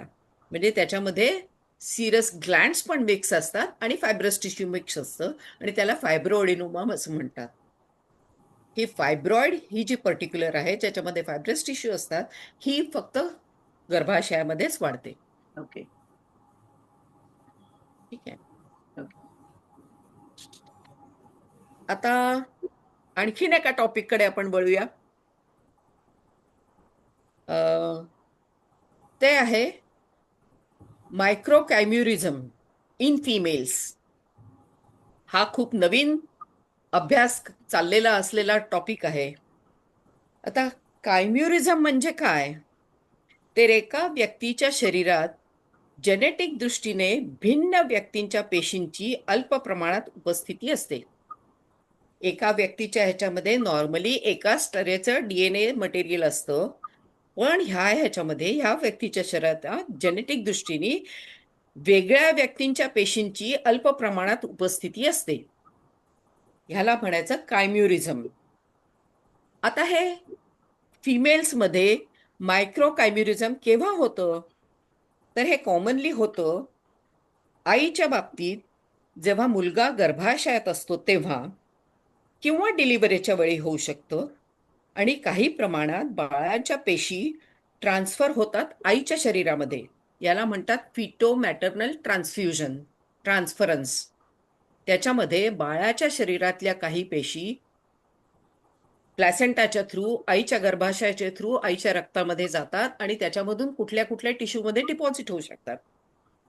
अशा तऱ्हेने हे मायक्रोकॅम्युरिझम आईमध्ये जेव्हा मुलगा जन्मतो तेव्हा होतं, असं आहे. आणि ह्या पेशी मग तिथे काही दिवस, काही महिने किंवा काही काळ टिकून राहतात. असं प्रूव्ह झालंय की ह्या पेशी ज्या आहेत वेगळ्या, त्या 27 वर्षानंतर पण आईमध्ये पाहिलेल्या गेलेल्या आहेत, किंवा त्या जन्मभर पण असू शकतात. म्हणजे आता आईची DNA तपासणी केली तर त्यात काही प्रमाणात मुलाच्या वडिलांच्या Y क्रोमोझोमची उपस्थिती दिसते. म्हणजे आईच्या DNAचं स्ट्रक्चर बेसिकली 44XX असं असायला हवं. जेनेटिकल स्टडीज प्रमाणे 44XX, कारण त्याच्यामध्ये Y क्रोमोझोम नसतो. तर हा Y क्रोमोझोम कसा ट्रान्सफर होतो मग? तर बेबीच्या ह्याच्यामध्ये जेव्हा मुलगा असतो तेव्हा मुलग्याच्या ह्याच्यामध्ये त्याचं DNA स्ट्रक्चर असतं 44XY, कारण Y क्रोमोझोम मुलग्यांच्यात असतं, मुलींच्यात नसतं. आता हा मुलगा ह्याच्यामध्ये त्याचं क्रोमोझोमल स्ट्रक्चर असणार 44XY. तर हे जेव्हा अशी फिटो मॅटर्नल ट्रान्सफ्युजन होतं आणि ट्रान्सफरस होतं आणि त्याच्यानंतर त्या पेशी आईच्या शरीरामध्ये, ब्लडमध्ये किंवा आणखीन कुठल्या अवयवांमध्ये डिपॉझिट होतात आणि त्या तिथे टिकून राहतात, तेव्हा त्या ह्याच्यामधलं क्रोमोझोमल स्ट्रक्चर काही पेशींमध्ये 44XX असतं आणि काही पेशींमध्ये 44XY हे दिसून येतं. आणि हा Y क्रोमोझोम आलेला असतो मुलाच्या वडिलांच्याकडून. जेनेटिकली आई आणि वडील ह्यांच्यामधले क्रोमोझोम्स मुलाकडे जातात. त्याच्यामध्ये 44 तर कॉमन आहेत. X हा आईकडून जातो आणि Y क्रोमोझोम हा वडिलांकडून जातो. त्यामुळे हे जेव्हा मुलाकडनं ट्रान्सफर होतं तेव्हा हा Y क्रोमोझोम आईच्या शरीरामध्ये मुलाच्या वडिलांकडून झालेला असतो. हे आपल्याला लक्षात घ्यायला हवं. आलं लक्षात? म्हणजे ह्या Yes. कुठल्याही आईच्या बाबतीमध्ये जेव्हा तपासणी केली तर मुलाच्या वडिलांचा Y क्रोमोझोमची उपस्थिती आढळते बऱ्याच जणांच्या मध्ये. आता आपण हे एक टिपिकल ह्युमन कायम्युराचं काय लक्षण असतात हे बघूया.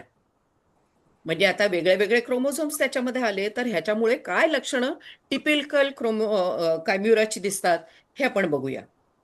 आता ह्या माणसामध्ये 2 डोळ्यांच्या रंगांमध्ये फरक दिसतो. एक ब्राऊन रंगाचा डोळा असेल, दुसरा ब्लॅक रंगाचा डोळा असेल. एक घाऱ्या रंगाचा डोळा असेल, दुसरा काळ्या रंगाचा डोळा असेल, असं असू शकतं. किंवा स्किनवरती वेगळे वेगळे पॅचेस दिसतात, एक डार्क, एक लाइटर किंवा एक आणखीन वेगळ्या ह्याचा, असं वेगळे वेगळे टाईपचे पॅचेस दिसू शकतात.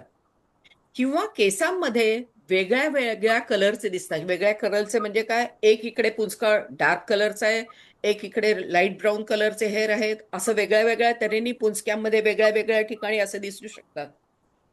नॉट ओनली कलर, ह्याच्यामध्ये केसामध्ये कलरच्या बरोबर टेक्स्चर पण वेगळं असू शकतं. जे आपण राठ आणि मऊ केस म्हणतो, तर ते केसांमध्ये पण काही ठिकाणी असं राठ केसांचा पुंजका असू शकेल, काही ठिकाणी कर्ली केसांचा पुचका असू शकेल किंवा काही ठिकाणी अगदी सिल्की मऊ केसांचा पुचका असू शकेल. असं वेगळ्या वेगळ्या तऱ्हेचे हे दिसतात. सेक्शुअल डेव्हलपमेंटमध्ये पण काही प्रकारचे बदल असू शकतात. काही प्रकारचे त्रास अशा कॅम्युरांना भोगावे लागतात. पण ही मायक्रोकॅम्युरिझम मध्ये ही सगळ्या प्रकारची लक्षणं काही दिसत नाहीत. मग तिथे त्या बाईच्या रक्त किंवा लाळेच्या तपासणीमध्येच हे डीएनए मधले बदल दिसून येतात. असं जनरल बघण्यामध्ये कळत नाही की ह्याच्यामध्ये हे मायक्रो कॅम्युराचे काही इफेक्ट आहेत किंवा डीएनए मध्ये असे काही बदल आहेत.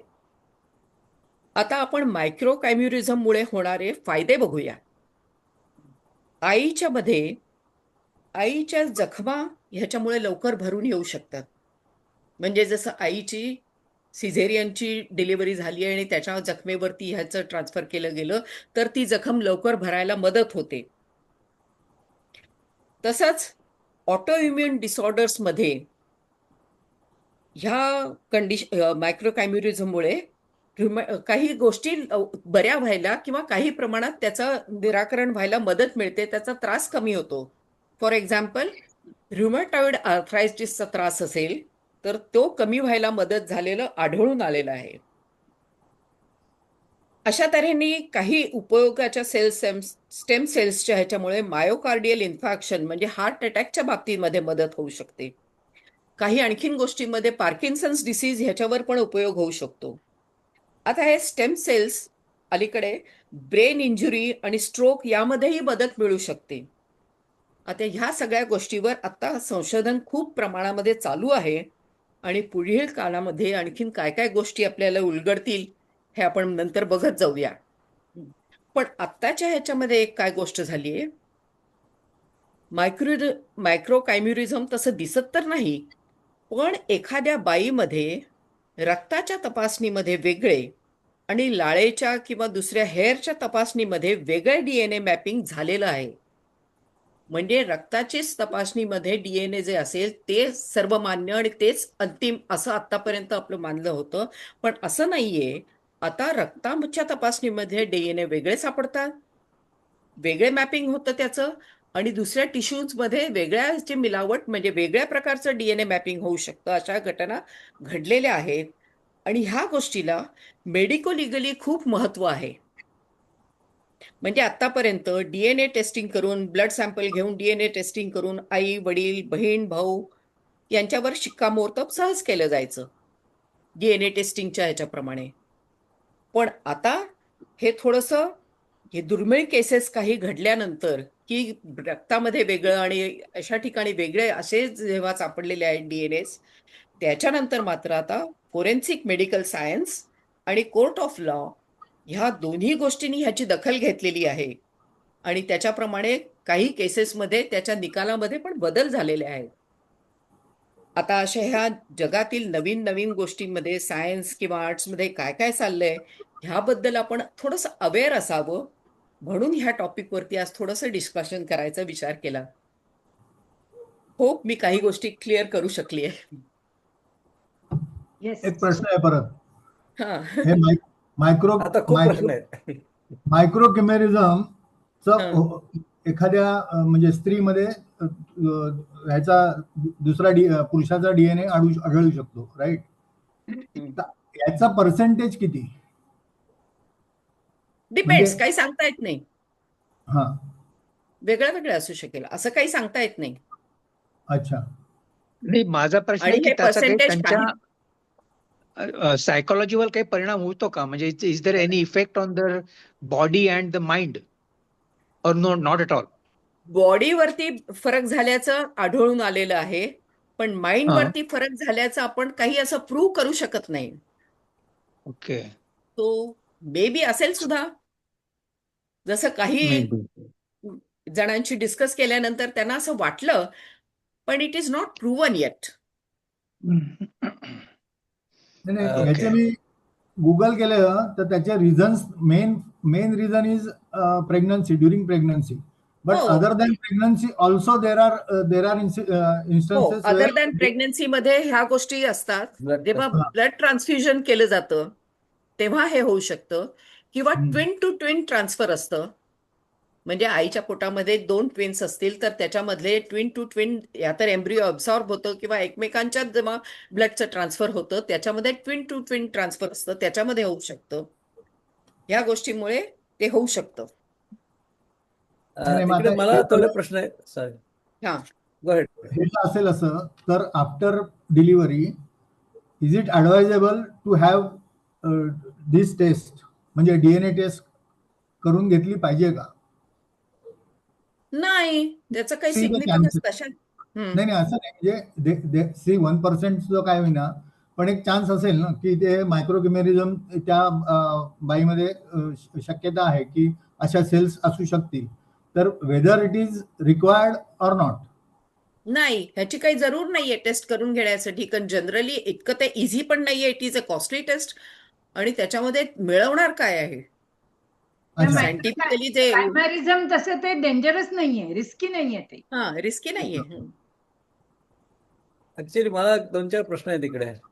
हा. एक प्रश्न आहे तो की generally immunologically you don't like foreign bodies.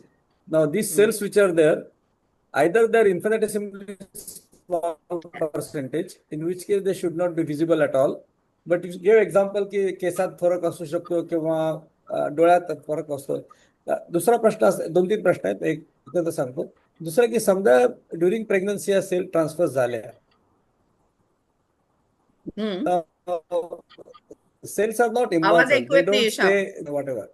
आवाज मिस होतोय. हा, ती एखादी सेल असेल तर ती डिवाइड होईल किंवा वाढतील, कमी जास्त होत राहतील. त्या दे आर नॉट जस्ट 10 गेल्यात 10 तशाच राहतील, नाही नाही 27 नाही वर्षाचं असं होणार नाही. नाहीये. असं हा, नाहीये. हा, एक मिनिट. हा, हं. त्याच्यामुळे जर त्या वाढत असतील, that means they are doing the cellular processes, काय प्रोटीन प्रोडक्शन असेल what ever. So immune response doesn't come. It comes. आणि म्हणूनच त्याच्यामध्ये So- इम्युन रिस्पॉन्सच्या ह्याच्यामध्ये ह्याचा इफेक्ट होतो जेव्हा आपण काही काही गोष्टींमध्ये, जसं RH निगेटिव्ह मदर आहे हा, दॅट ऑफ कोर्स असतो. आणि हा. RH पॉझिटिव्ह बेबी आहे, मुलगा आहे, तर त्या कंडिशनमध्ये जर का ट्रान्सफर झालेली असेल तर 7th, 8th, 9th मध्ये पण त्याचा इफेक्ट होऊ शकतो आणि बेबीवरती हार्मफुल इफेक्ट पण होऊ शकतो. But for आणि that ही there अशी must be some condition- threshold, na? There must be some threshold. There must be some threshold above which the immune response triggers. हा, त्याच्यामध्ये So what is एक that, डिलिव्हरीच्या नंतर त्याच्यासाठी, जसं आता हे RH अँटीबॉडीजच्या बाबतीतलं सांगते मी. RHच्या ह्याच्यामध्ये जर का RH निगेटिव्ह मदर आहे आणि RH पॉझिटिव्ह बेबी आहे, हे आपल्याला कळतं डिलिव्हरीच्या वेळी. इमिजिएटली ब्लड ग्रुप बेबी बॉयचा किंवा बेबी गर्लचा पण केल्यानंतर तेव्हा जे कळतं, त्याच्यामध्ये फिटोमॅटर्नल ट्रान्सफर किती झालं असेल ह्याचा अंदाज घेण्यासाठी एक खास टेस्ट असते, क्लेहॉर्स टेस्ट. ह्या क्लेहॉर्स टेस्टमध्ये मदरचं ब्लड सॅम्पल घेतलं जातं आणि त्याच्या प्रोसेसमध्ये किती प्रमाणामध्ये हे ट्रान्सफर केले गेले आहे हे टेस्ट करून त्याच्याप्रमाणे अँटी डीचं इंजेक्शन मदरला जे दिलं जातं, रुटीनली एक त्याचा ठराविक डोस ठरलेला आहे. पण ज्या ठिकाणी ही टेस्ट करणं अवेलेबल आहे, पॉसिबल आहे, अशा कुछ खास हॉस्पिटल्समध्ये ही टेस्ट करून त्याच्याप्रमाणे डोस दिला जातो आणि दिला जावा रादर थिअरिटिकली. असं आहे की त्याच्यामुळे त्याचा इल इफेक्ट कमी होईल. पण असंच ह्याच कंडिशनमुळे ऑटो इम्युन डिसऑर्डर्सच्या ह्याच्यावरती ह्याचा चांगला पण परिणाम दिसून येतो. जसं रुमॅटॉइड आर्थरायटिसमध्ये हे कमी होतं. स्टेम सेल्सची ट्रान्सफर झालेली असली तर त्याच्यामध्ये स्टेम सेल्स कुठे जाऊन लॉज होत आहेत त्याच्याप्रमाणे, जसं हार्ट अटॅकच्या मध्ये त्याचा फरक पडू शकतो. जर का ह्या स्टेम सेल्स तिथे जाऊन लॉज झालेल्या असतील किंवा नर्व्सच्या जवळ, जसं पार्किन्सोनिझमच्या ह्याच्यामध्ये, तर त्याच्यामध्ये तिथे जाऊन त्या रिजनरेट करू शकत असतील तर parkinsonism also can be reduced to some extent. असं पण आहे. This is all on study going on this. No, understand. But this raises the following question. See, जसं समजा हार्ट मध्ये तिकडे गेली तुमची cell, this happened during the pregnancy, and समजा 5 वर्षांचा हार्ट अटॅक असेल. Now those cells are they going to be there for 5 years? Stem cells? Stem cells can be How there. will they, but how will they stay? I mean, how will they not die, for example? Stem cells have their They have a finite opportunity life, to no? stay. आणि म्हणूनच Just काही stay काही like that? जणांच्या मध्ये हे काही वर्षानंतर सुद्धा ते डिफरंट DNA सापडतात. एवढ्या वर्षानंतर सुद्धा ते सापडलेले आहेत, ह्याचा अर्थ त्या सेल्स राहतात. So independently one can check that stem cells can stay in isolation. No, not They isolation, get but in implanted. the body, They get implanted on some other tissue. जसं आपण त्याला हे and म्हणतो they just stay there. बांडूळ, They they get lost remain themselves. localized there. They localized And and they get implanted on some tissue. No, but then they will also multiply there. They can. Will they multiply? They can. They can Okay, if second needed. question. कारण ह्याच्यामध्ये आणखीन पण एक गोष्ट आहे. काही मध्ये cases असे झालेल्या होत्या ज्याच्यामध्ये स्पायनल कॉर्ड इंजुरी झालेली होती. It was on a experiment basis की त्याच्यामध्ये स्टेम सेल्स तिथे हे करून त्याची रिकव्हरी होण्यामध्ये मदत होईल ह्यासाठी त्या केलेल्या होत्या. आणि स्लोली इट वॉज प्रोग्रेसिंग की त्या म्हणजे कॉर्डची रिकव्हरी होण्यासाठी मदत होतीये असं दिसलं त्यांना. म्हणजे हे एक्सटर्नली स्टेम सेल्स जेव्हा आपण लॉन्च करतो ते हे ओरिजिनली जर का स्टेम सेल्स तिथे असतील तर त्याचा उपयोग होऊ शकतो. No, that is true, but those cells should match, no? If they are not matching, I can't take my cells and put in somebody else's thing. So even if they are म्हणूनच stem हे cells, आई आणि बाळाच्या ह्याच्यामध्ये ते match होतात हा, असं. अच्छा. दुसरा प्रश्न की जसं म्हणालेस की हे कारण RH मायक्रो factor मध्ये कॅम्युरिझम फरक मध्ये असतो. आहे. मी जे हा, हा हा. तर जसं की RH फॅक्टर बद्दल म्हणालीस. Now these are this is happening in the blood cells. Now there are different types of blood cells, right? And they all have finite time. काही 3 महिन्यांनी रिकवर होतील, काही 6 महिने होतील, whatever it is. So these cells which last longer, how do they survive? They won't die naturally. they probably are stem cells. कारण ह्या blood Oh, मधल्या they ज्या are stem असतात cells. ह्याचा इफेक्ट खूप जास्त दिवस They will राहत not नाही. be there. They will not Exactly. be there. So तर only त्यामुळे basically त्याचा stem cells will last longer. this last.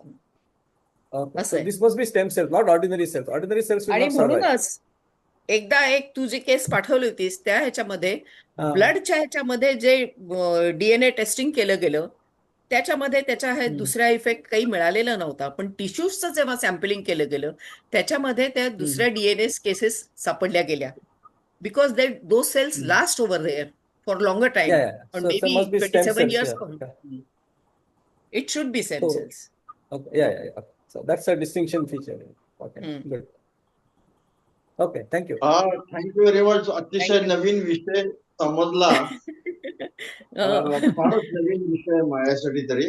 पण मला एक विचारायचं होतं की समजा काही फरक होतच नसेल जे डीएनए मध्ये ह्याच्यामध्ये काय म्हणजे काही बाळाला मोठा मुलगा झाला तरी त्याला काय फरक होत नसेल, आईवरती त्याला काय तर फरक पडतच नाही. आईच्या बॉडीमध्ये फरक पडतो. हो बर. Unless it is to blood आईच्या transfer. बाबतीमध्ये काही डिसीजेस रिलीव्ह होण्यामध्ये मदत मिळते. औषध उपचार वगैरे करायचे कशाला, काय म्हणजे काय काय करायचं उपाय, त्याचा काही साईड इफेक्ट नाही, काहीच म्हणजे समजतही नाही ना. म्हणजे होतही असेल समजतही नसेल तर मग करायचं काय, कशाला करायचं असं.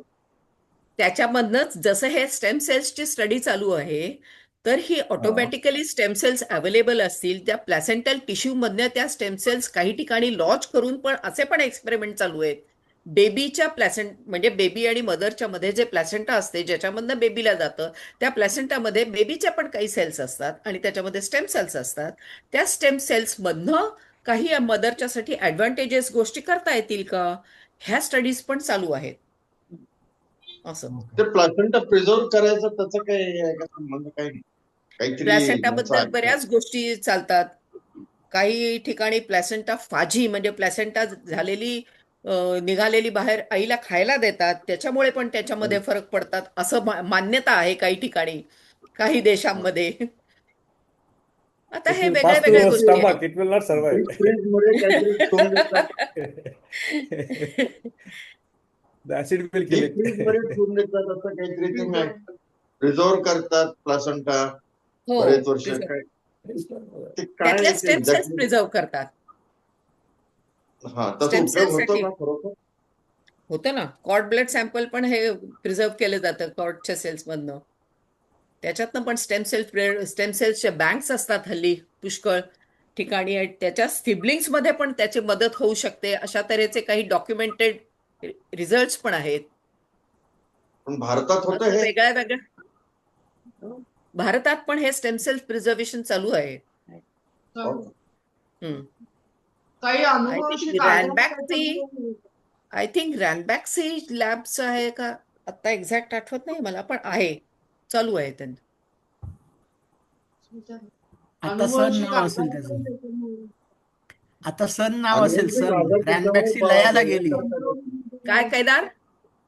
रॅनबॅक्सी अनुवांशिक आजार लयाला गेली, आता त्याचं नाव सन असेल, सन अच्छा लॅबोरेटरीज. अच्छा, सन फार्मा का? हा, पण ते मग रॅनबॅक्सी सन लयाला गेली. लयाला गेली, हो बरोबर. पण नाही, हे मी काही काळापूर्वीच सांगतेय. आणि आय थिंक त्यांची मुंबई पुण्याच्या ह्याच्यावरती कुठेतरी त्या भागामध्ये एक हे होती, मोठी जागा होती जिथे स्टेम सेल प्रिझर्वेशन व्हायचं. नाही, पण त्याच्यामुळे काही अनुवंशिक आजार असतील तर ते काय बरे होऊ शकतात का स्टेम सेलच्यामुळे? होऊ शकतात असं थिअरटिकल आहे आणि त्याच्यावरती प्रॅक्टिकली संशोधन चालू आहे, असं आहे. It is too early to say anything on that. म्हणूनच मी होऊ शकतात म्हटलं, केदार. मी ते नितीन साहेब, नितीन रेडिओ ऑफिसर साहेबांना सांगतोय. अच्छा अच्छा, ओके ओके.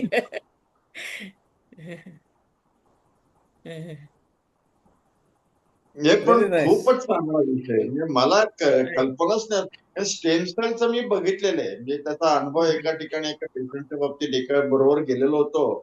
तेव्हा स्टेम सेलच्या ते सला मला ते बंडलबाजी वाटली त्यावेळेला, म्हणजे बरेच वर्ष झाली. अच्छा अच्छा, नाही नाही, बंडबाजी नाही, हे करता नाही येतं. नाही, तो होता डॉक्टर तसा की त्याने त्याचे हॉस्पिटलमध्ये सगळीकडे त्या जाहिरातीत जास्त पेपर मधले हा, कटिंग आणि हे हा, ते सर्व होतं. बरोबर असे बरोबर. असले की डोंट बिलीव्ह हो. That doctor. हम्म, असं ते बरंच त्याचं सगळं हे, आणि अफाट गर्दी. हम्म, आणखीन पेशंट जो होता त्याला फुटपाथवर झोपवलं, आणखीन झोळीमध्ये घालून वर नेलं. अरे काय म्हटले, हम्म. अशा डॉक्टर असतात? म्हणजे मी भांडलो त्या डॉक्टरशी, म्हटलं हे काय तुझी पद्धत झाली का? पैसे घेणार ₹1000, आणखीन मग दिस इज नॉट अ वे. आणि स्टेम सेल त्याच्या ते सगळे जाहिराती आणि पेपरमध्ये मुलाखती त्याचं सर्व जास्त जाहिरात केल्याशिवाय हल्लीच्या जगात काही चालत नाही. जाहिरात केल्याशिवाय आणि कबूल पैसे आहे, पण त्याच्यासाठी मोजल्याशिवाय काही ते जगात सगळं चालत नाही कबूल हल्ली. आहे, परंतु स्टेम सेल ते शेवटी काही झालं नाही. तर पेशंट गेली, ती मुलगी गेलीच ती. म्हणजे एवढं करून सुद्धा काही झालं नाही. हा, त्या मोटर न्यूरॉन डिसीज झालेला होता तिला. म्हणजे कल्पना, पण आज तू त्यावेळेला तीन टॉपिक कव्हर केलेस. हो. हो तर चांगली त्यातला गोष्ट. एक प्रयत्न फायब्रॉइड केला. बद्दल, नाही एक कल्पना, फायब्रॉइड छान बद्दल होते, छान होते. Very nice. थोडीफार माहिती होती. इतर एक्टोपिक दोन जे प्रेग्नन्सी सब्जेक्ट होते हा ते खूपच म्हणजे माहीत नसलेला. माहीतच हम्म. नव्हते. आणि आणि त्याच्यामुळे, आणि तू इतक्या सुंदर आणि काय म्हणतो सोप्या पद्धतीत समजावून सांगितलंस. दॅट हो. Is really commendable. We are Very nice. Thank you very much for that. फारच मला आणि नाही तुम्हाला सगळ्यांना आवडलं हे लहानपणापासून बरं मी वाटतं. लहानपणापासून मी ऐकायची, आई, मावशी, आजी सगळे सांगायचे की बाईचं बाळंतपण म्हणजे पुनर्जन्म असतो. म्हणजे हो. इतकं डेंजरस असतं की त्यातनं ती वाचली तर इट्स ऑलमोस्ट लाईक अ पुनर्जन्म. तर त्याचं कारण आता कळतंय, कारण पूर्वीच्या काही एक्टोपिक प्रेग्नन्सी माहित म्हणजे नव्हतं. ती युटेरसच्या बाहेर माहितीच नव्हतं. अशी प्रेग्नन्सी असते हे पण माहित नसेल लोकांना. म्हणजे डिटेक्ट करण्याची तर सोय नव्हतीच. आणि तू हो जे म्हणतेस की मॅटर्नल डेथ 7% पर्यंत असतात, हो. ते ह्याच्यामुळे असतात अप टू पण 7%. मग सुनीता, आपल्या आधीच्या पिढीच्या बायका किती 8-8, 9-9 वेळा पुनर्जन्म घेत होत्या म्हणजे. हो हो, तसंच आहे ते. आणि ते पुनर्जन्म घेता घेता सुरुवातीच्या कधी कधी त्या सुद्धा दचकायच्या ना रे. पण हो. आणि पण दॅट मुली म्हणजे खरंच पर्सेंटेज तर वॉज यांनी तो लेस ना पुनर्जन्म होता. कम्पॅरेटिव्हली. एक प्रश्न आहे इकडे आणखीन. हा. कल्पना, हे आपण माणसांच्या बघितलं, but similar issues may be there in animals also, right? हो आहेत. अॅनिमल्स मध्ये तर डॉक्युमेंटेड आहेत. डॉक्युमेंटेड आहे. रॅट्स, याचा अर्थ माईस ह्यांच्यामध्ये मिक्सिंग एक्झॅक्टली करून त्याच्यामध्ये आहे. कॉरल्स मध्ये आहे. याचा अर्थ आणि हे की जरी अल्ट्रासाऊंड नसले, की अल्ट्रासाऊंडचा उपयोग आपल्याला होतो, that is true and very useful. पण लोकांना माहित नसेल असं नाही. अच्छा, बिकॉज मला वाटलं अर्लियर डॉक्टर्स, मायक्रोकॅम्युनिझमचं म्हणतोय. एक्टॉपिक बद्दल बोलतोय. एक्टॉपिक अच्छा, बद्दल हा बोलतोय. हा. हो. कारण इव्हन अर्लियर टाइम, म्हणजे अगदी 1000 वर्षापूर्वी सुद्धा त्या लोकांना इन्स्ट्रुमेंट नसतील, but they would have seen the dead bodies. or Hmm. after that death, they would have cut it open and seen, and then you will see what the problem is. I mean, the situation will be known. It's not something that you need the instrument. Instrument हा. आधी हो. हवंय की we can preventive steps घेण्यासाठी. पण काय Exactly. कारण आहे शोधायला, you don't need instrument. You can just see the dead body, cut open and see. And people would have done that, Exactly. including for animals. अशाच तऱ्हेने लर्न केलं गेलं ना सुरुवातीला. Exactly. नाही, हा. सुश्रुत या लोकांना सुद्धा या गोष्टी माहिती असू शकतील. The names will be different, or of course they won't know what to do or how to prevent it. That they won't know because there is no way to detect it, as you are pointing out, unless बरोबर आहे. without intervention you can say. But that Yes, yes. phenomenon existence would have been known even from animal studies must and have some, been even there. earlier. Yeah. Yes, must- पण ही जी आता pregnancy खूप वर्षापूर्वी तर caesarean section पण जेव्हा available नव्हतं तेव्हा Yeah. तर डिलिव्हरीच्या वेळी आणखीनच कठीण परिस्थिती होती. जेव्हा ऑब्स्ट्रॅक्टाइल लेबर व्हायचं तेव्हा तर बाईची फार कठीण अवस्था व्हायची. वेदना घेता घेता तिचा कित्येकदा मृत्यू व्हायचा. हो. त्यामुळे पूर्वीच्या काळी कसं आपण इव्होल्युशन होत गेलं मेडिकल प्रोसेसमध्ये सुद्धा ते पण एक थोडं इंटरेस्टिंग आहे. Yeah. डेफिनेटली. पण कशामुळे होतं ते ही अशी मग प्रेग्नन्सी? त्याच्यामध्ये पिटोसिनचं हे बरोबर. जास्त वापरतात ना. पिटोसिन इंजेक्शन्स इज यूज्ड ना टू इंड्यूस दी अरे. Labour pain.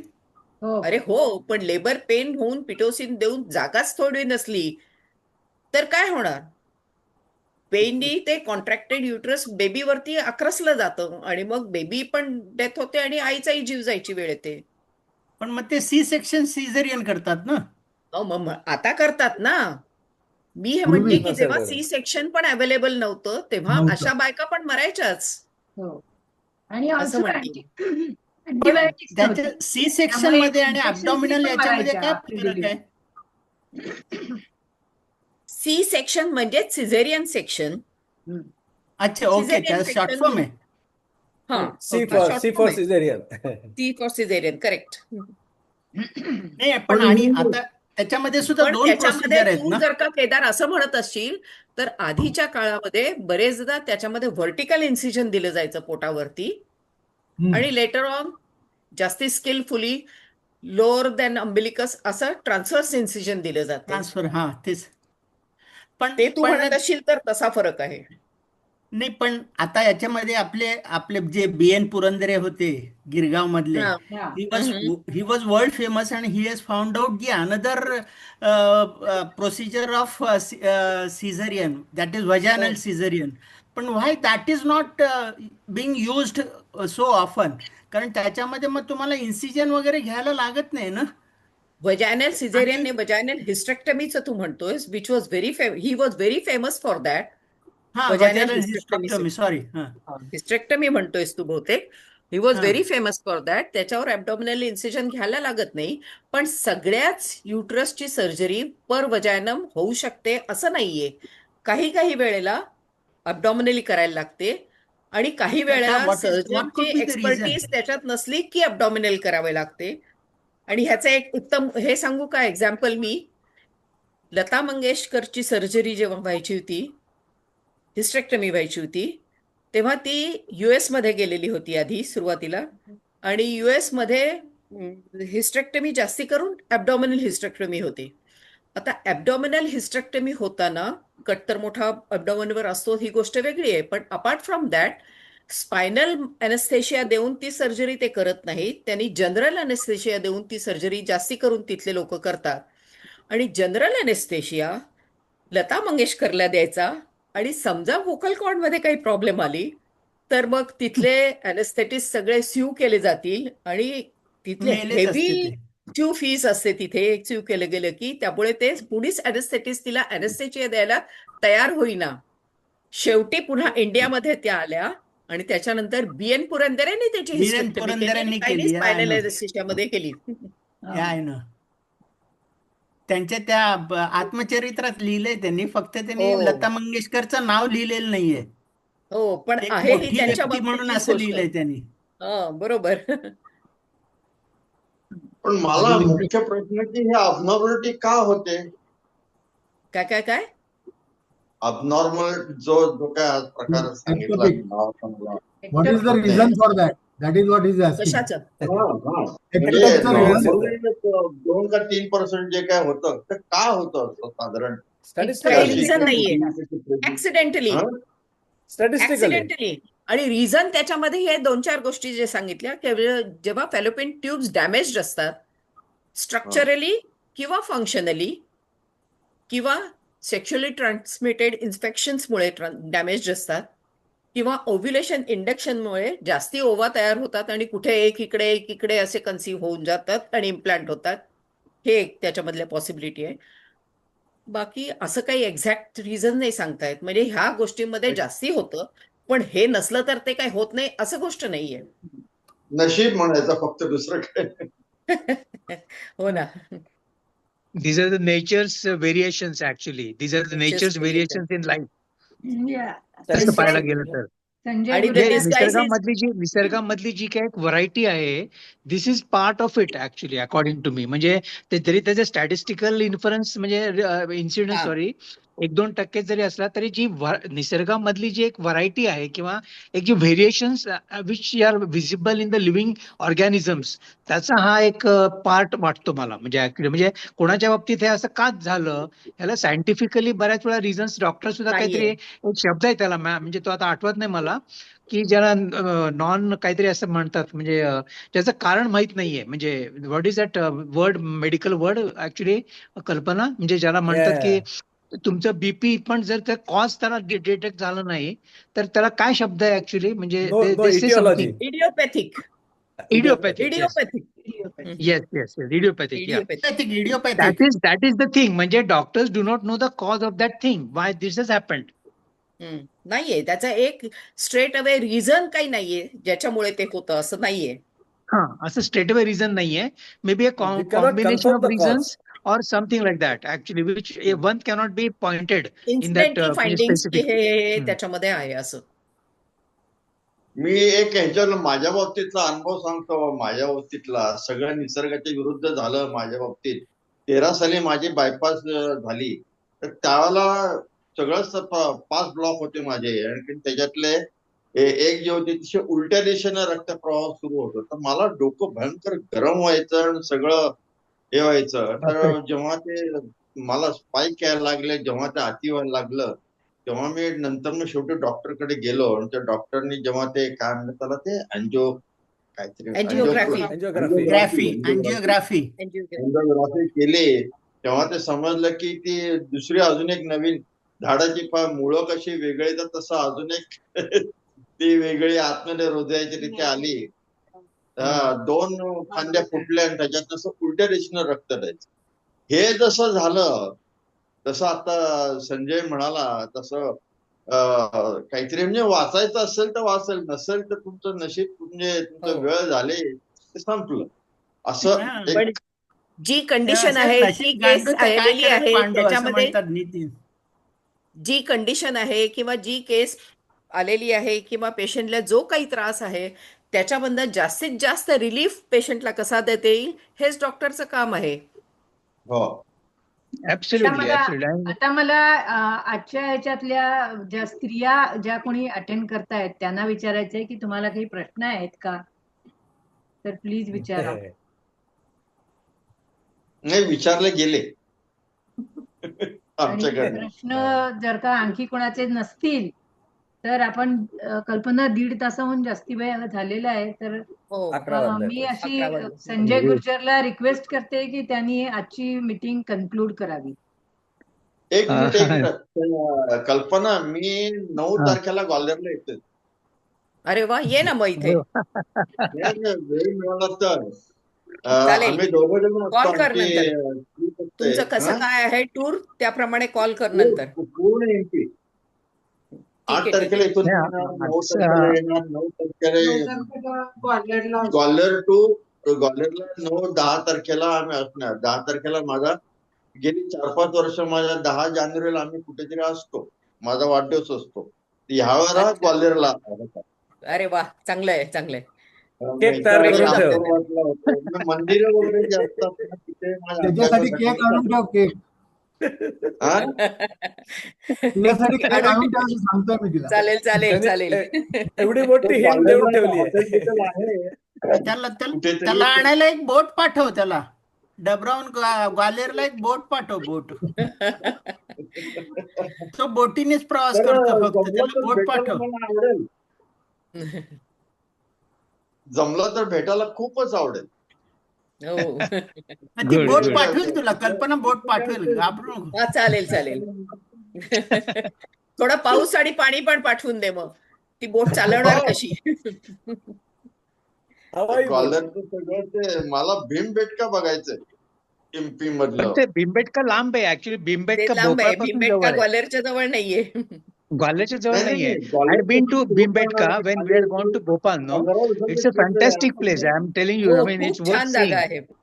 It's worth seeing. आणि एवढं मोठं आहे ना ते, म्हणजे तिथे फिरायला एक खूप दिवस मोठं आहे. लागतो. म्हणजे if you want to spend time and see all that, म्हणजे प्री हिस्टॉरिक लेवलचे जे काही ड्रॉइंग्स आहेत हो हे हो. ते फॅब्युलस, अरे म्हणजे माझ्या इट्स व्हेरी पुस्तकात मी गुड, त्याचा व्हेरी गुड. फक्त उल्लेख केलेला आहे, फक्त बघितलेलं नाही. ते आणखीन कुठलं बटेश्वर ग्वाल्हेरच्या ग्वाल्हेरच्या जवळ बटेश्वर छोटी छोटी मंदिरं आहेत ती का दरोडेखोरांना ते बटेश्वरला पाहण्यासारखी फारच ती फारच पाहण्यासारखी आहे. कल्पना तू नेलं भोपाळच्या कसं जवळ आम्हाला यावेळी? सांची आपण पण गेलो खूप होतो ना चांगलं तेव्हा ठिकाण आहे. बटेश्वरला. बटेश्वर फार हा चांगलं जाऊन ठिकाण आहे. फार चांगलं आहे. हा, फार आहे सुनीता ना. आणि आम्ही मैत्रिणी गेलो होतो तिथे. अच्छा. म्हणजे मी बरेचदा गेली आहे ऍक्च्युली. जवळ आहे ग्वाल्हेरच्या म्हणे. हो, ग्वाल्हेरच्या जवळ आहे. एक 25 किलोमीटरवर असेल. हम्म. हो का? ऍक्च्युली ग्वाल्हेर आणि भोपाळमध्ये किती डिस्टन्स आहे? म्हणजे 2-3 तासाचा ड्राईव्ह आहे का किती आहे ऍक्च्युली? नाही 6-7 जास्त आहे? तासांचं. हो, अच्छा, 6 हो. तास, म्हणजे 5-6 ऑलमोस्ट तासांचं closer train to Delhi travel आहे. Actually. Gwalior is far closer to Delhi, म्हणजे हो कम्पॅरेटिव्हली. हम्म. हो. पण भोपाळला मला ते बरेच वेळा नॉर्थ गेलो होतो मी, पण पुढे एवढं म्हणजे ग्वाल्हेर साईडला जाणं झालं नाही माझं ऍक्च्युली. आता एखाद वेळी कधीतरी गेट टुगेदर इकडे करूया आपण. म्हणजे सगळ्यांचं येणं होईल. डेफिनेटली तर आय थिंक जवळ आपण गेट येणार. टुगेदरची लोकेशन्स जरा चेंज करूया, म्हणजे एक चेंज करूया. वेगवेगळ्या ठिकाणी केली तर बरं पडेल. काय करूया. हरकत नाही तसं. हो ना. ती idea not bad idea actually. Good. चांगली आहे ना. तर मग आता आपण वाइंड अप करूया का? इज इट हो, हो. हो टाइम या. और if anybody has time any? To Yeah. Time. Please या, या. संजय, हे फारच प्लीज आय थिंक conclude. कल्पना तू म्हणजे कमेंडेबल प्रेझेंटेशन ऍक्च्युली. आणि या. तू असा विषय निवडलायस की जो म्हणजे मला तर एकदम सरप्राईज झालं की बाबा अरे बापरे, एकदम ती काय याच्यावर बोलणार आहे.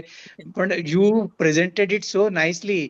आणि टॉपिक्स जेवढे जरी कॉम्प्लिकेटेड असले आणि थोडेफार म्हणजे दे आर मेडिकल टॉपिक्स ना, काय झालं तरी. हो, आणि medical. तुझं नॉलेज त्याच्यामधलं तर डीप आहे, तर दुग्गण आलं म्हणजे समजून आलं सगळ्यांना. पण तू जेवढं म्हणजे क्लिअरली एक्सप्लेन केलं ऑल द 3 एरियाज म्हणजे which you wanted to present. Very good. आणि आम्हाला पण त्यातलं बरंचसं, म्हणजे मला तर काही जास्त नॉलेज नव्हतं कारण मी या क्षेत्रातला नाहीच आहे. पण तरी सुद्धा एक थोडंसं आय ओपनर झाला की या असे पण प्रॉब्लेम असू शकतात आणि त्याच्याबद्दल काय म्हणजे आपण प्रिव्हेंटिव्ह मेजर्स घेऊ शकतो किंवा काय काळजी घ्यायला पाहिजे अशा केसेसमध्ये. आणि डॉक्टर्सचं कॉन्ट्रीब्युशन काय आहे. आणि that is where Kalpana you come in to the picture actually. How to prevent that and how to help the patients to come over these difficulties. And I think you have done a very great service to the women of your area. आणि तो साधारणपणे आज Sunita pointed out it is a kind of a semi rural zone. आणि Yeah. त्या झोनमध्ये तू इतकी वर्ष practice करून तिथल्या वुमेनना म्हणजे स्त्रियांना हेल्प केलंस, त्यांचे काही प्रॉब्लेम्स रिलीव्ह केलेस त्यांना. It is we are proud of you and your presentation has Thank been you. Absolutely great. आणि आमच्या सगळ्यांतर्फे तुला धन्यवाद. आणि जर मला तर असं बरं वाटलं की खूप हे ऐकून की एक आपल्या ग्रुप मधली एक गायनेक आपल्याला एवढं सगळं एक्सप्लेन करून सांगतेय. I was very happy to go through the whole gold presentation. Medal. Thank you very much. Thank you. तुम्हाला सगळ्यांना आवडलं हे ऐकून फार बरं वाटलं. जनरली आपल्याला अशी संधी मिळत नाही डॉक्टरशी बोलायची. हा नाही, हो. ऍक्च्युली म्हणाला ते बरोबर आहे की डॉक्टरांबरोबर एवढं डिटेल्ड बोलायला मिळत डिस्कशन किंवा असं नाही. इन्फॉर्मेशन मिळत नाही. बरोबर. डॉक्टर तेवढं पटकन तुम्हाला सांगून they have to attend to the new patient. हो, त्यामुळे बरोबर. ते really doesn't happen that way. एवढं डीपली कोणी सांगत पण नाही. आणि तू आणि ते खरंच सुद्धा चांगलं सोप्या भाषेत. सांगितलंस. सोप्या भाषेत म्हणजे लेमनला Yes, समजेल yes. अशा भाषेत तू सांगितलं. सगळ्यांना त्यामुळे कोणाला कॉमन माणसाला समजेल असं. ऍब्सोल्युटली. या. आणि आम्ही या फील्डमध्ये कॉमनच आहोत. हो. कल्पनानी गमतीत सांग. त्या एरियामध्ये इंडिपेंडेंटली एक मॅटर्निटी हॉस्पिटल बनवून चालवलंय इतकी वर्ष. Yes, चालवलंय अजून. तुझं खरंय. विशेष कौतुक अशासाठी की कोणीही असतं म्हणजे तू काय, तुझे मिस्टर काय, जर जनरली डॉक्टर झाले तर मेन एम लोकांचा काय असतो की जास्तीत जास्त पैसे कमवायचे, तर तू शहरामध्ये राहून ते करूच शकली असतीस. But you chose to go there, that is most creditable.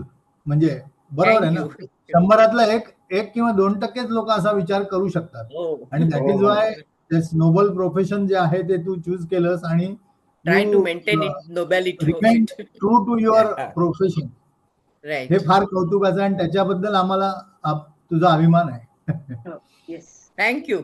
Correct. Thank you. ती म्हणजे हिपोक्रेटिक ओथ ती जगली. Yes.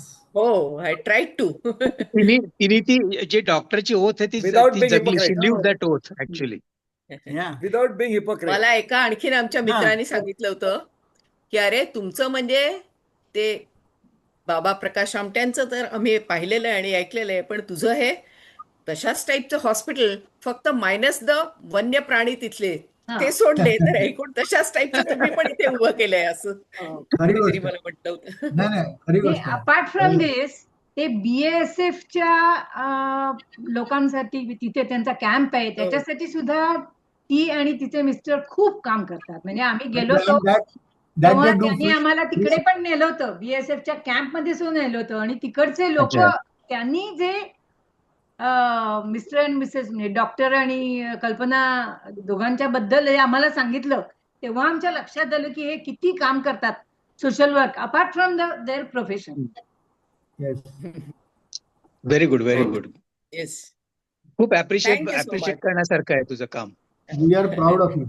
Thank you. Thank you very much. नमस्कार. आपल्या लोकांनी कौतुक केलं की ते जास्ती चांगलं वाटतं, असं आहे ते. त्यामुळे thank you very much for appreciating. कौतुक करण्यासारखंच आहे, कौतुक हा. करण्यासारखंच आहे. नाहीतर कौतुक का मी करण्यासारखं आहे. म्हणतोय, आजकालच्या जमान्यामध्ये डॉक्टरचं ते कोट्यवधी रुपये भरायचे आणि त्याच्यानं डॉक्टर झाला की तो फक्त ओढत असतो पैसे, एवढंच फक्त ऐकलेलं असतं, बघितलेलं असतं. आणि त्याच्यामुळे हे तुमचं म्हणजे खरोखर ग्रेट, हा एकच शब्द आहे. काही consultation Thank you, sir. Fee charge न करता तू you gave us lot of knowledge ना.